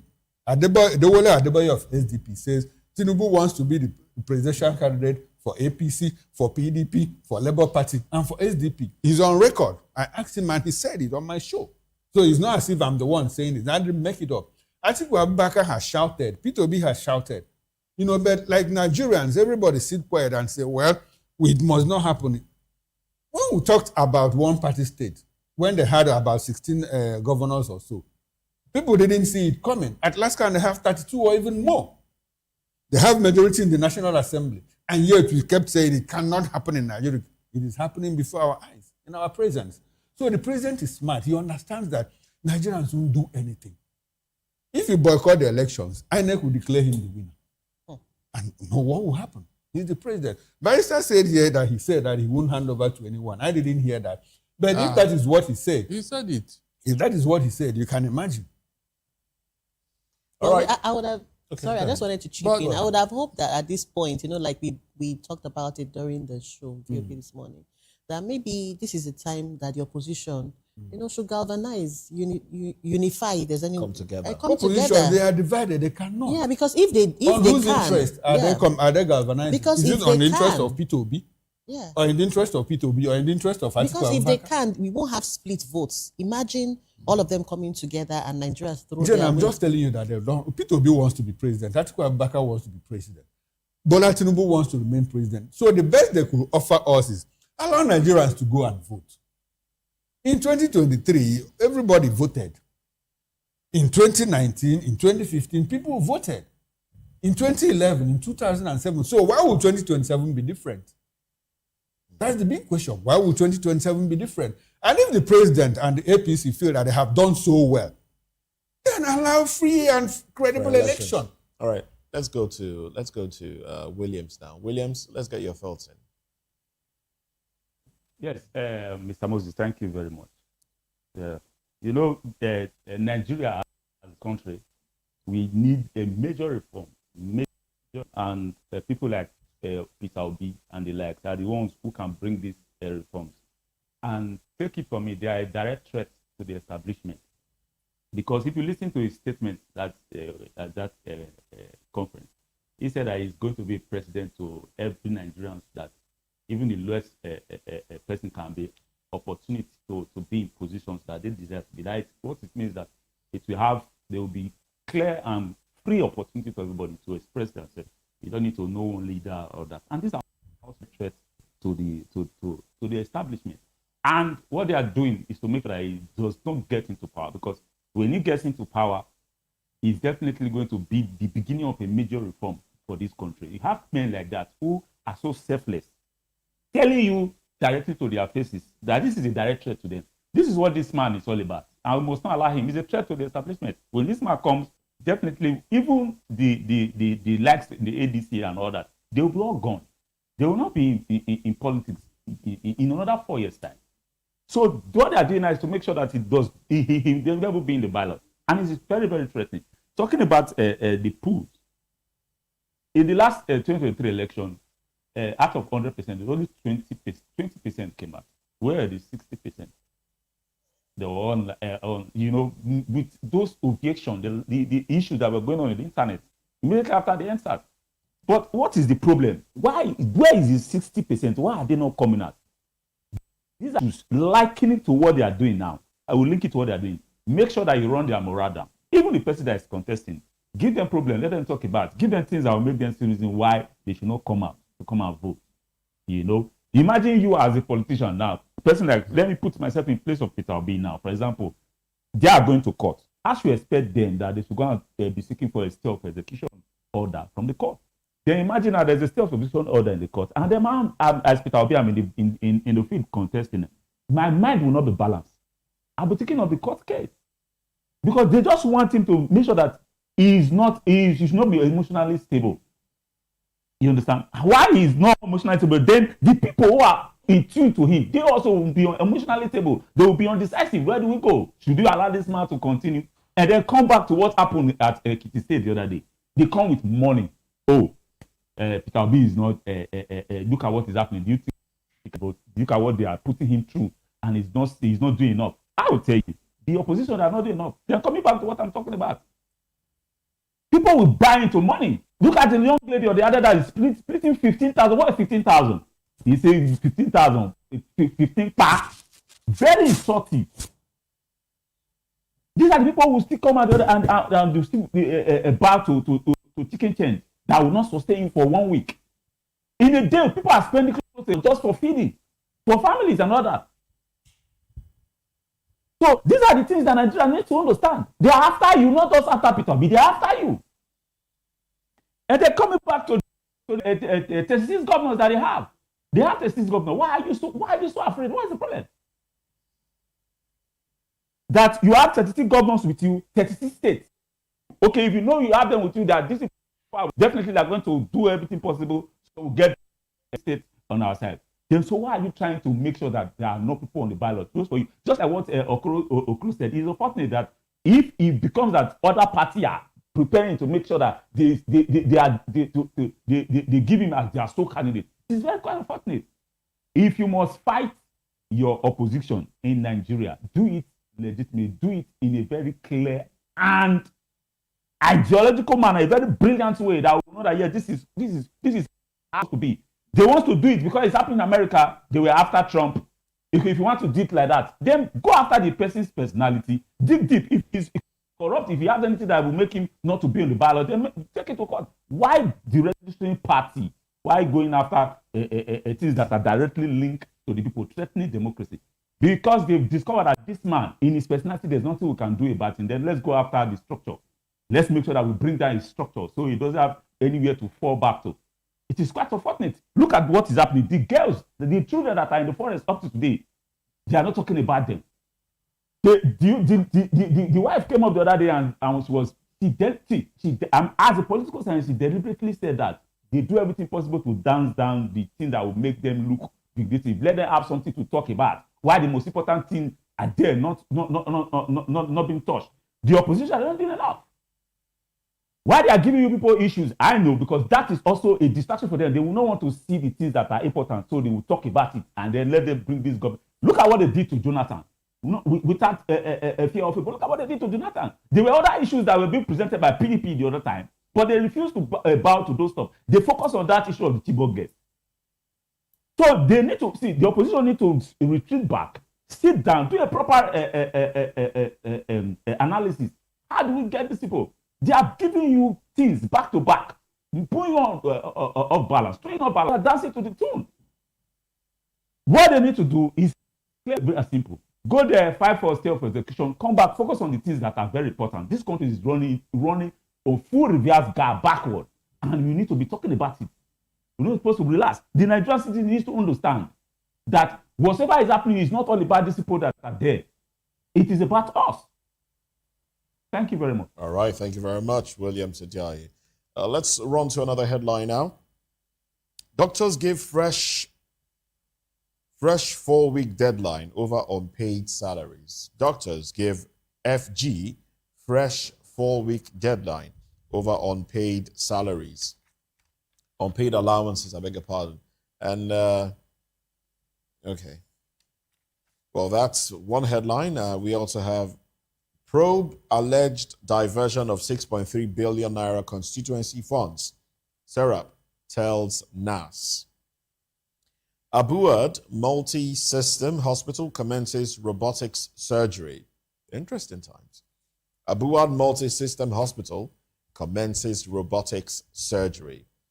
Akume warns against reprisals as police arrest 10 over MACBAN chairman's killings.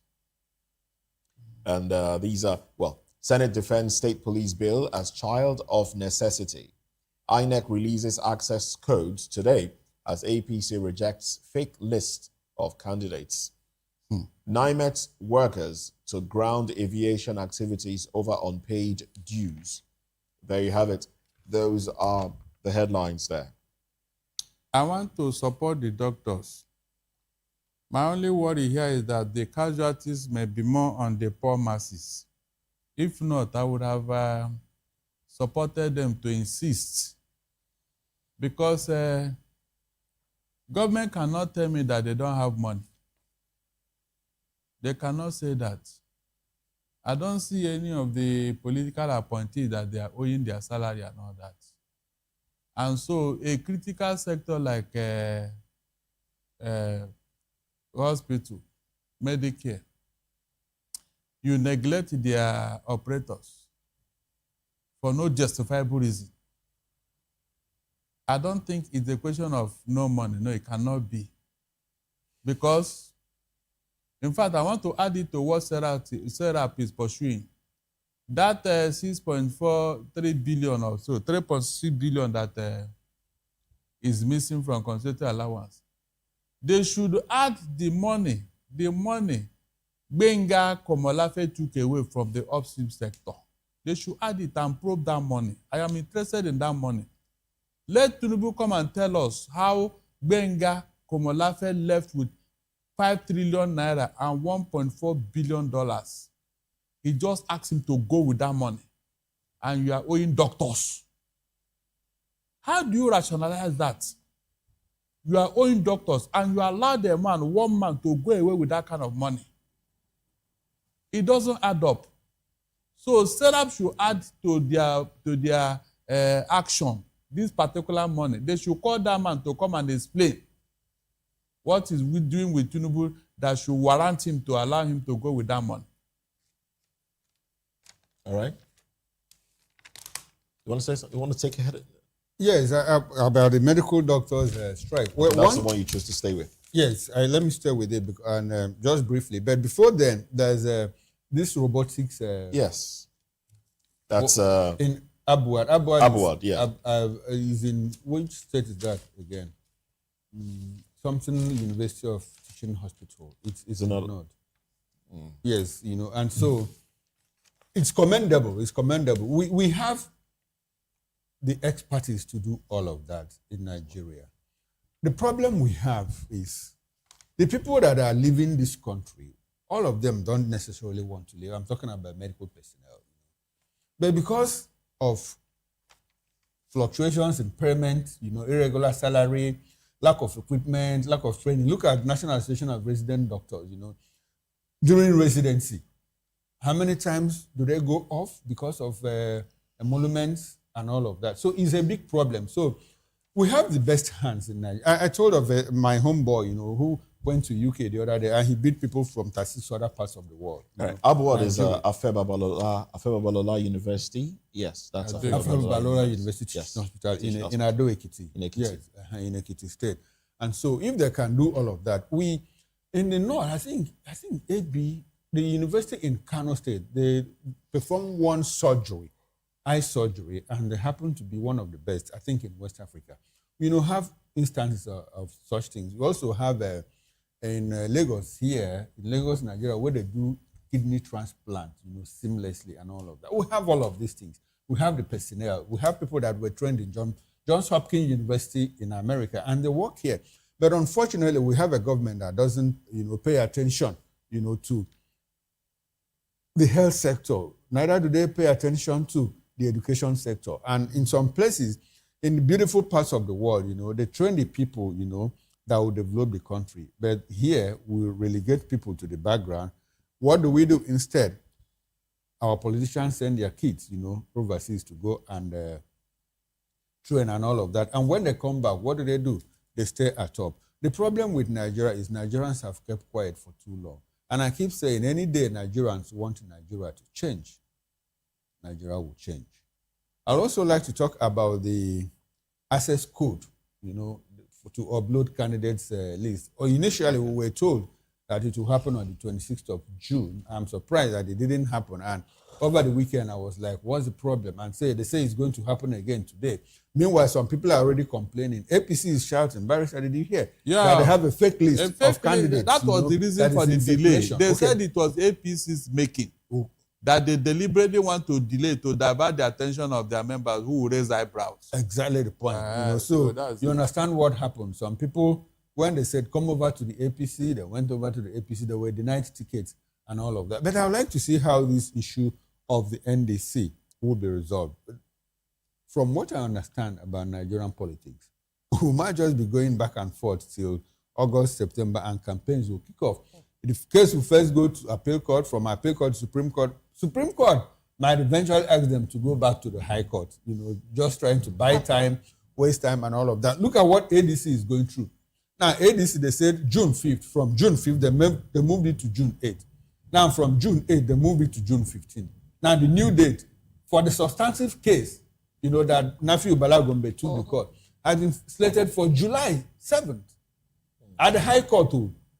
In all of this, so who is going to upload candidates list? Is it Nafiu Balagombe? Is it Atiku Abubakar? Or is it Dumebika? So these things need to be resolved as early as possible. And so while these people are struggling, to put their house together, ABC is already campaigning. The First Lady is campaigning. Sheyi is campaigning for his father.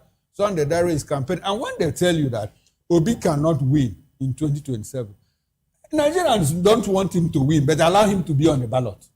Is that not the first step? You said he is not going to win. Beautiful. Atiku Abubakar cannot even win what he won in 2023. We know they will not win. You will win. But allow them to be on the ballot. Let the election be free, fair, and credible. Is that not what we are asking for? I wonder. You said that person doesn't have popularity, yet you are still trying to stop him. Obi is a nuisance. He's a nuisance. Allow us to decide whether he's a nuisance or not. So it's a very simple thing. No, but my worry here is that, look, I keep saying it. You see this thing that APC is doing with their Oga in Abuja. It will cause problem. Because I have done research, I have done my analysis on all the problems of African states where there is military incursion. Was it not election that caused it, Moses? Yeah. Was it not bad election that caused it? You saw what happened to somebody. You want to wait until it happened to you, Abi? So you mean if at the end of the day, Tinubu now decided that since he cannot win, therefore there should be no Nigeria, there should be no democracy, Abi? No, is that not what he's trying to tell us now? Because I can't see him losing this election like a statesman, like Jonathan did. I can't see Tinubu doing like that. He may try to ruffle the waters and make things difficult. And so, how can you now turn around and tell me that you're a Democrat? Because I've been hearing people say he's smart, he's intelligent. I didn't see any. Moses, I didn't see any. A statesman does not behave like this. A statesman does not behave like this. I didn't see any wisdom and intelligence in all the things Tinubu has done so far. You are using state power to muzzle out opposition. Is that wisdom? Is that smartness? You are using state power to do all the things you are doing. Meanwhile, the electoral law is against it. The constitution is against it. But you are doing it. So where is the wisdom here? If you want us to go and box in the boxing ring, all of us should be free now. Our hands should be free. Not when you tie the hand of the opponent and you are boxing. At the end of the day, you say you are the winner. What did you win? You didn't win anything. You only use state power to do whatever you are doing. And it is wrong. It's not allowed. I keep giving the example of Richard Nixon. Just for eavesdropping. That is, he's listening to his opponent to what he was saying. That was what? They shut him down. They shut him down. He had to resign when the impeachment was imminent. So when are we going to grow up? When? When we take one step forward, we take 10 steps backwards. When are we going to recover from what APC have done to Nigeria? When? All right. Let's touch on insecurity for a bit before we coast home. Operation Kosaye Police hunt kidnappers. Kosaye. No space. All right. Police hunt kidnappers in Lagos, Ogun Forest, leading to the arrest of 88 suspects and rescue of 5 kidnapped victims, recovery of arms and ammunition, and death of 4 suspected criminals during encounter with security personnel. You want to take that, Barrister? Operation Kosaye. You can use all the language you want to use, but some people are seen in Oyo Forest.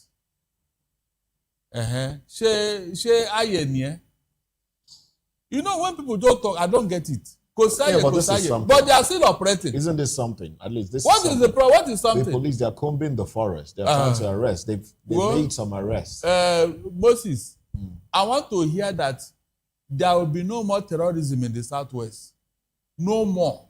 Then we'll now mark it down and start watching. No, it's a process now. It wouldn't just end like that. Are you serious? But my problem in all of this you mean this type of thing has not been said before or done before? Exactly the point. We have the police. Remember, you recall the issue of the bomb blast in Mushin. Yes. And when the DIG came out to say it was an IED, you know that they had to recant on Friday. Yeah.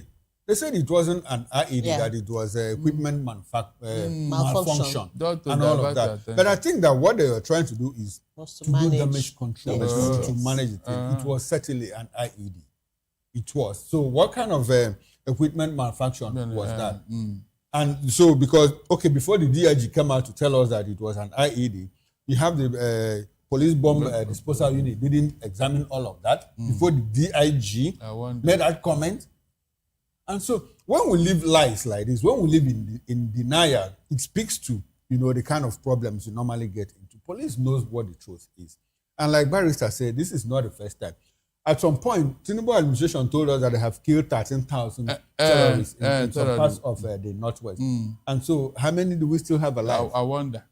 Because they are almost everywhere. They are practically everywhere in all parts of the country. And so in intelligence, we understand that they say that in intelligence that the whole, the sum total is always less than the whole. I do appreciate the fact that, there might be mistakes here and there, but they should also tell us the truth. We cannot be losing the war and you are telling us that we are winning the war.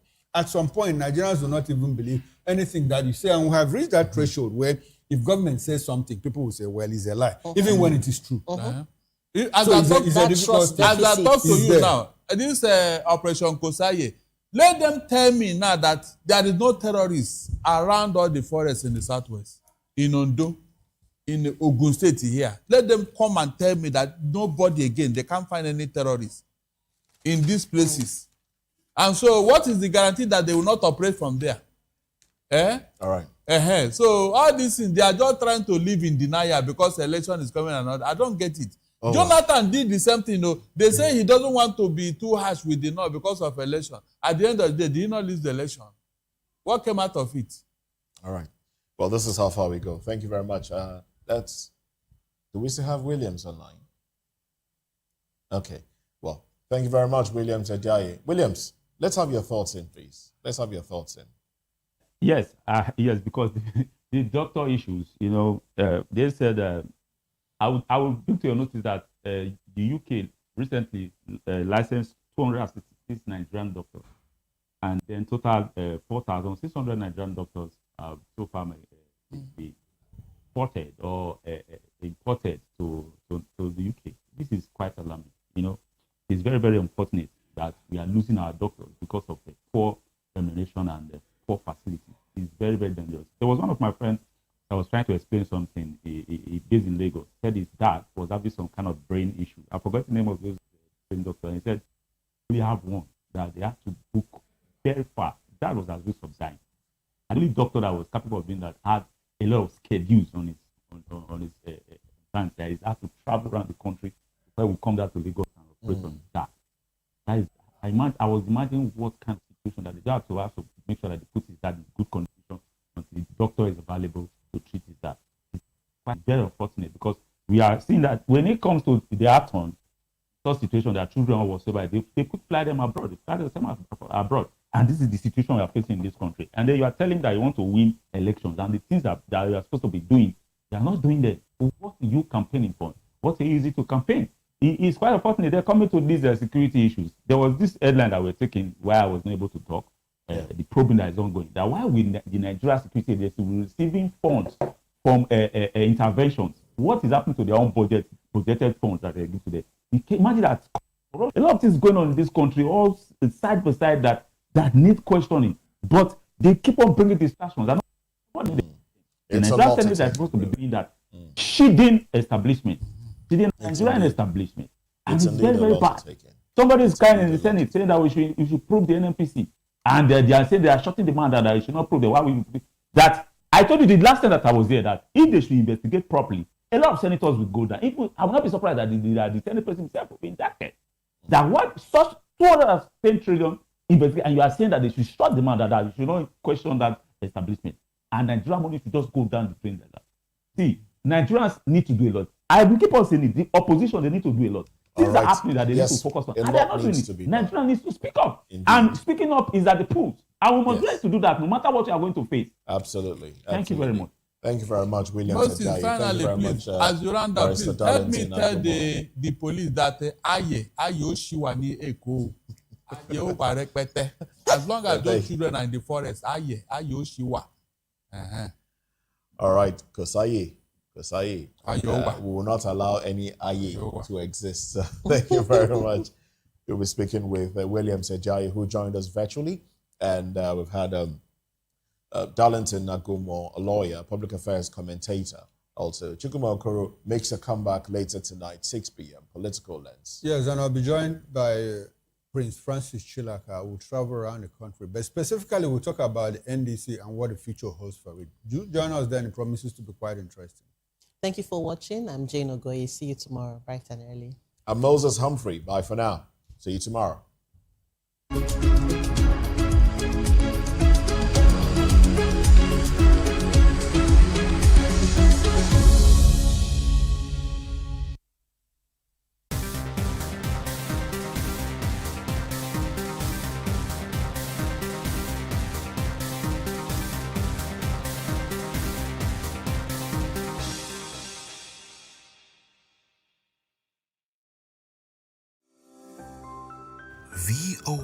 Voptv. Now you have more than a voice.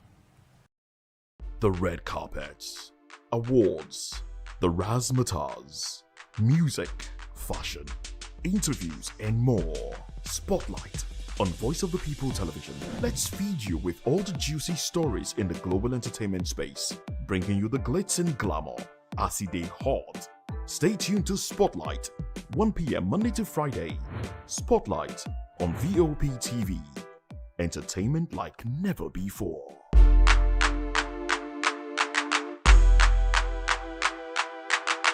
Are you ready for the extraordinary?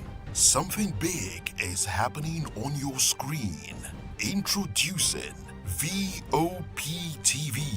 Now streaming on SLTV channel 264. From breaking news to captivating conversations, news analysis, giving you all sides to the story. We bring in-depth discussions on the issues that matter, from politics to sports, entertainment, and lifestyle. Voptv on SLTV channel 264. Join us as we redefine what television means to you. Voice of the People Television, Voptv. Now you have more than a voice.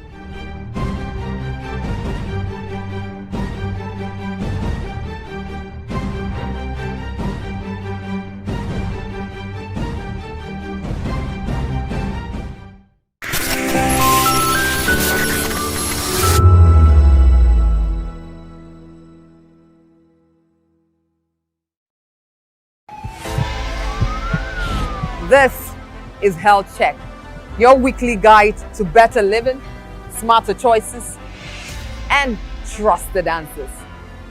From everyday wellness to urgent health issues, we've got you covered.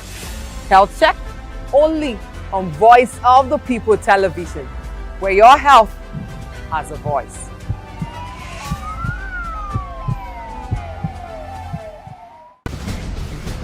Join us as we drive into the world of politics through insightful interviews with prominent political figures, both serving and former governors, ministers, senators, legislators, party chieftains, activists, and analysts. Get first-hand information into the decision-making processes that affect our daily lives. Highly engaging one-hour program that brings political discourse into focus.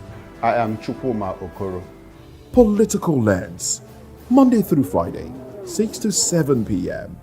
Join us. Voptv. Now you have more than a voice. In a world where truth is the ultimate power and opinions scream the loudest, it's time to wade through the noise. Hunger no get tribe! Hunger no get religion! And scan the human interest and trending topics that matter. Stay tuned to The Issues, your plug to the stories making the buzz, from politics to science and technology, social justice, and more. Let's tackle the tough questions and expose the truth. The Issues, on Voice of the People Television, Mondays to Fridays, 8 to 9 p.m. The Issues. Don't just react, understand. Behind every broken desk lies a broken promise. Education shapes the nations. But who is asking the right questions? Introducing Edu Dialogue, the show that goes beyond the surface, exposes the cracks, the corruption, and the silence in Nigeria's education system. Edu Dialogue, Saturdays, 3 p.m., only on Voptv. We break the biggest stories, from missing funds to policy failures. We ask the tough questions and demand real answers. Edu Dialogue, this Saturday, 3 p.m. on Voice of the People Television.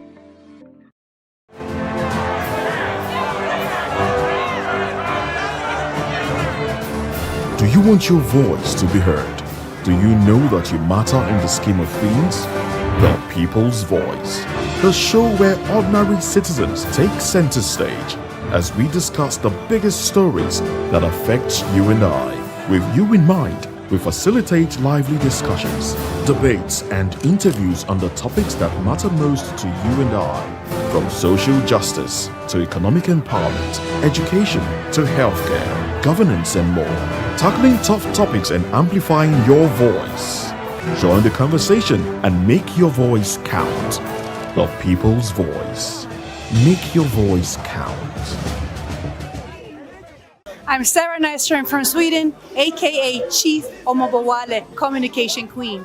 Keep watching Voptv. Hi, I'm Samantha Jacobs, representing the States. Miami's in the house, and I want to make a shout out to Voptv. I'm a humanitarian, and I'm also a rep in the film industry and the art industry. I help dreams come true, and I help you keep on that path. Shout out to Voptv because you're helping people stay on their path too. Cheers.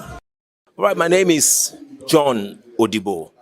Keep watching Voice of the People because it's a fantastic station to be with all the time. Thank you very much. My name is Pastor Elvi Siru, the convener of the Voice Achievers Award, and keep watching VOP. Yes, that is the channel for all the people. No color, no race. Thank you so much. Yo, ladies and gentlemen, this is Abbas Sunkan from the Netherlands. I am a designer and I'm here in Eco Hotel and Suits. Keep watching VOP, the voice of the people. Don't touch that dial.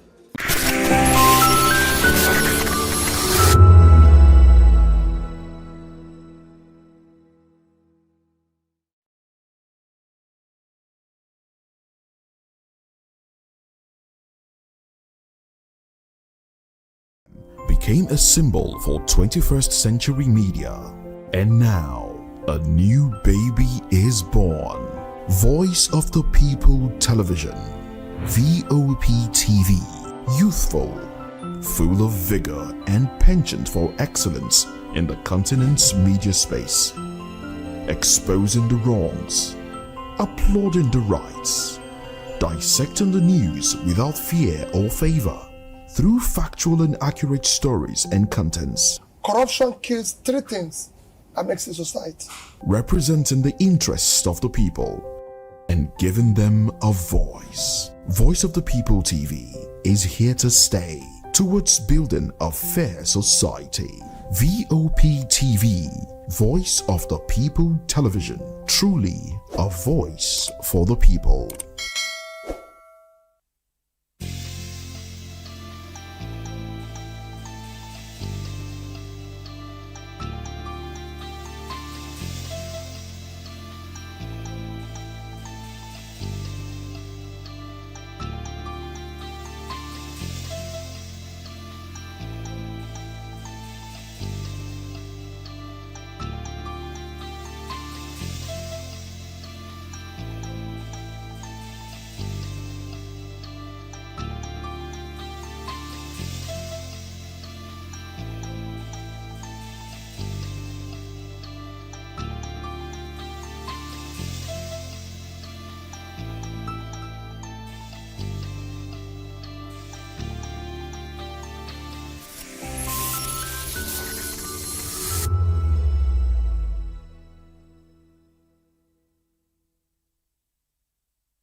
We encourage you to click on the like button and subscribe to our YouTube channel. We are Voice of the People TV. Also follow us on all our social media platforms. We are at Voptv Live.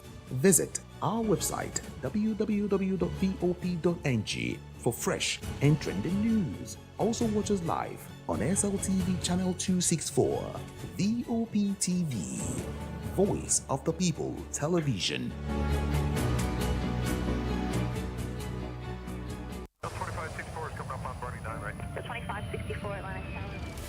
What happens in the hush behind hangar doors? Who signs the papers that gamble with lives? Which truths were grounded before they even ever had wings? If you've ever buckled a seatbelt at 30,000 feet, if you've ever stared out of that tiny window and wondered who's really in control of the skies, it isn't just flight, it's power, it's politics, it's pressure sealed in steel. We're peeling back the clouds from runway risks to sky-high secrets. We're diving deep where most dare not to look. Aviation Scope, every Sunday at 7 p.m. only on Voice of the People TV. We don't just report, we reveal. We don't just ask, we uncover. Because when it comes to the skies, ignorance is turbulence. Aviation Scope, the sky isn't the limit, it's just the beginning. On Edu Dialogue, we bring you fresh ideas and conversations shaping the future of learning in Nigeria and beyond.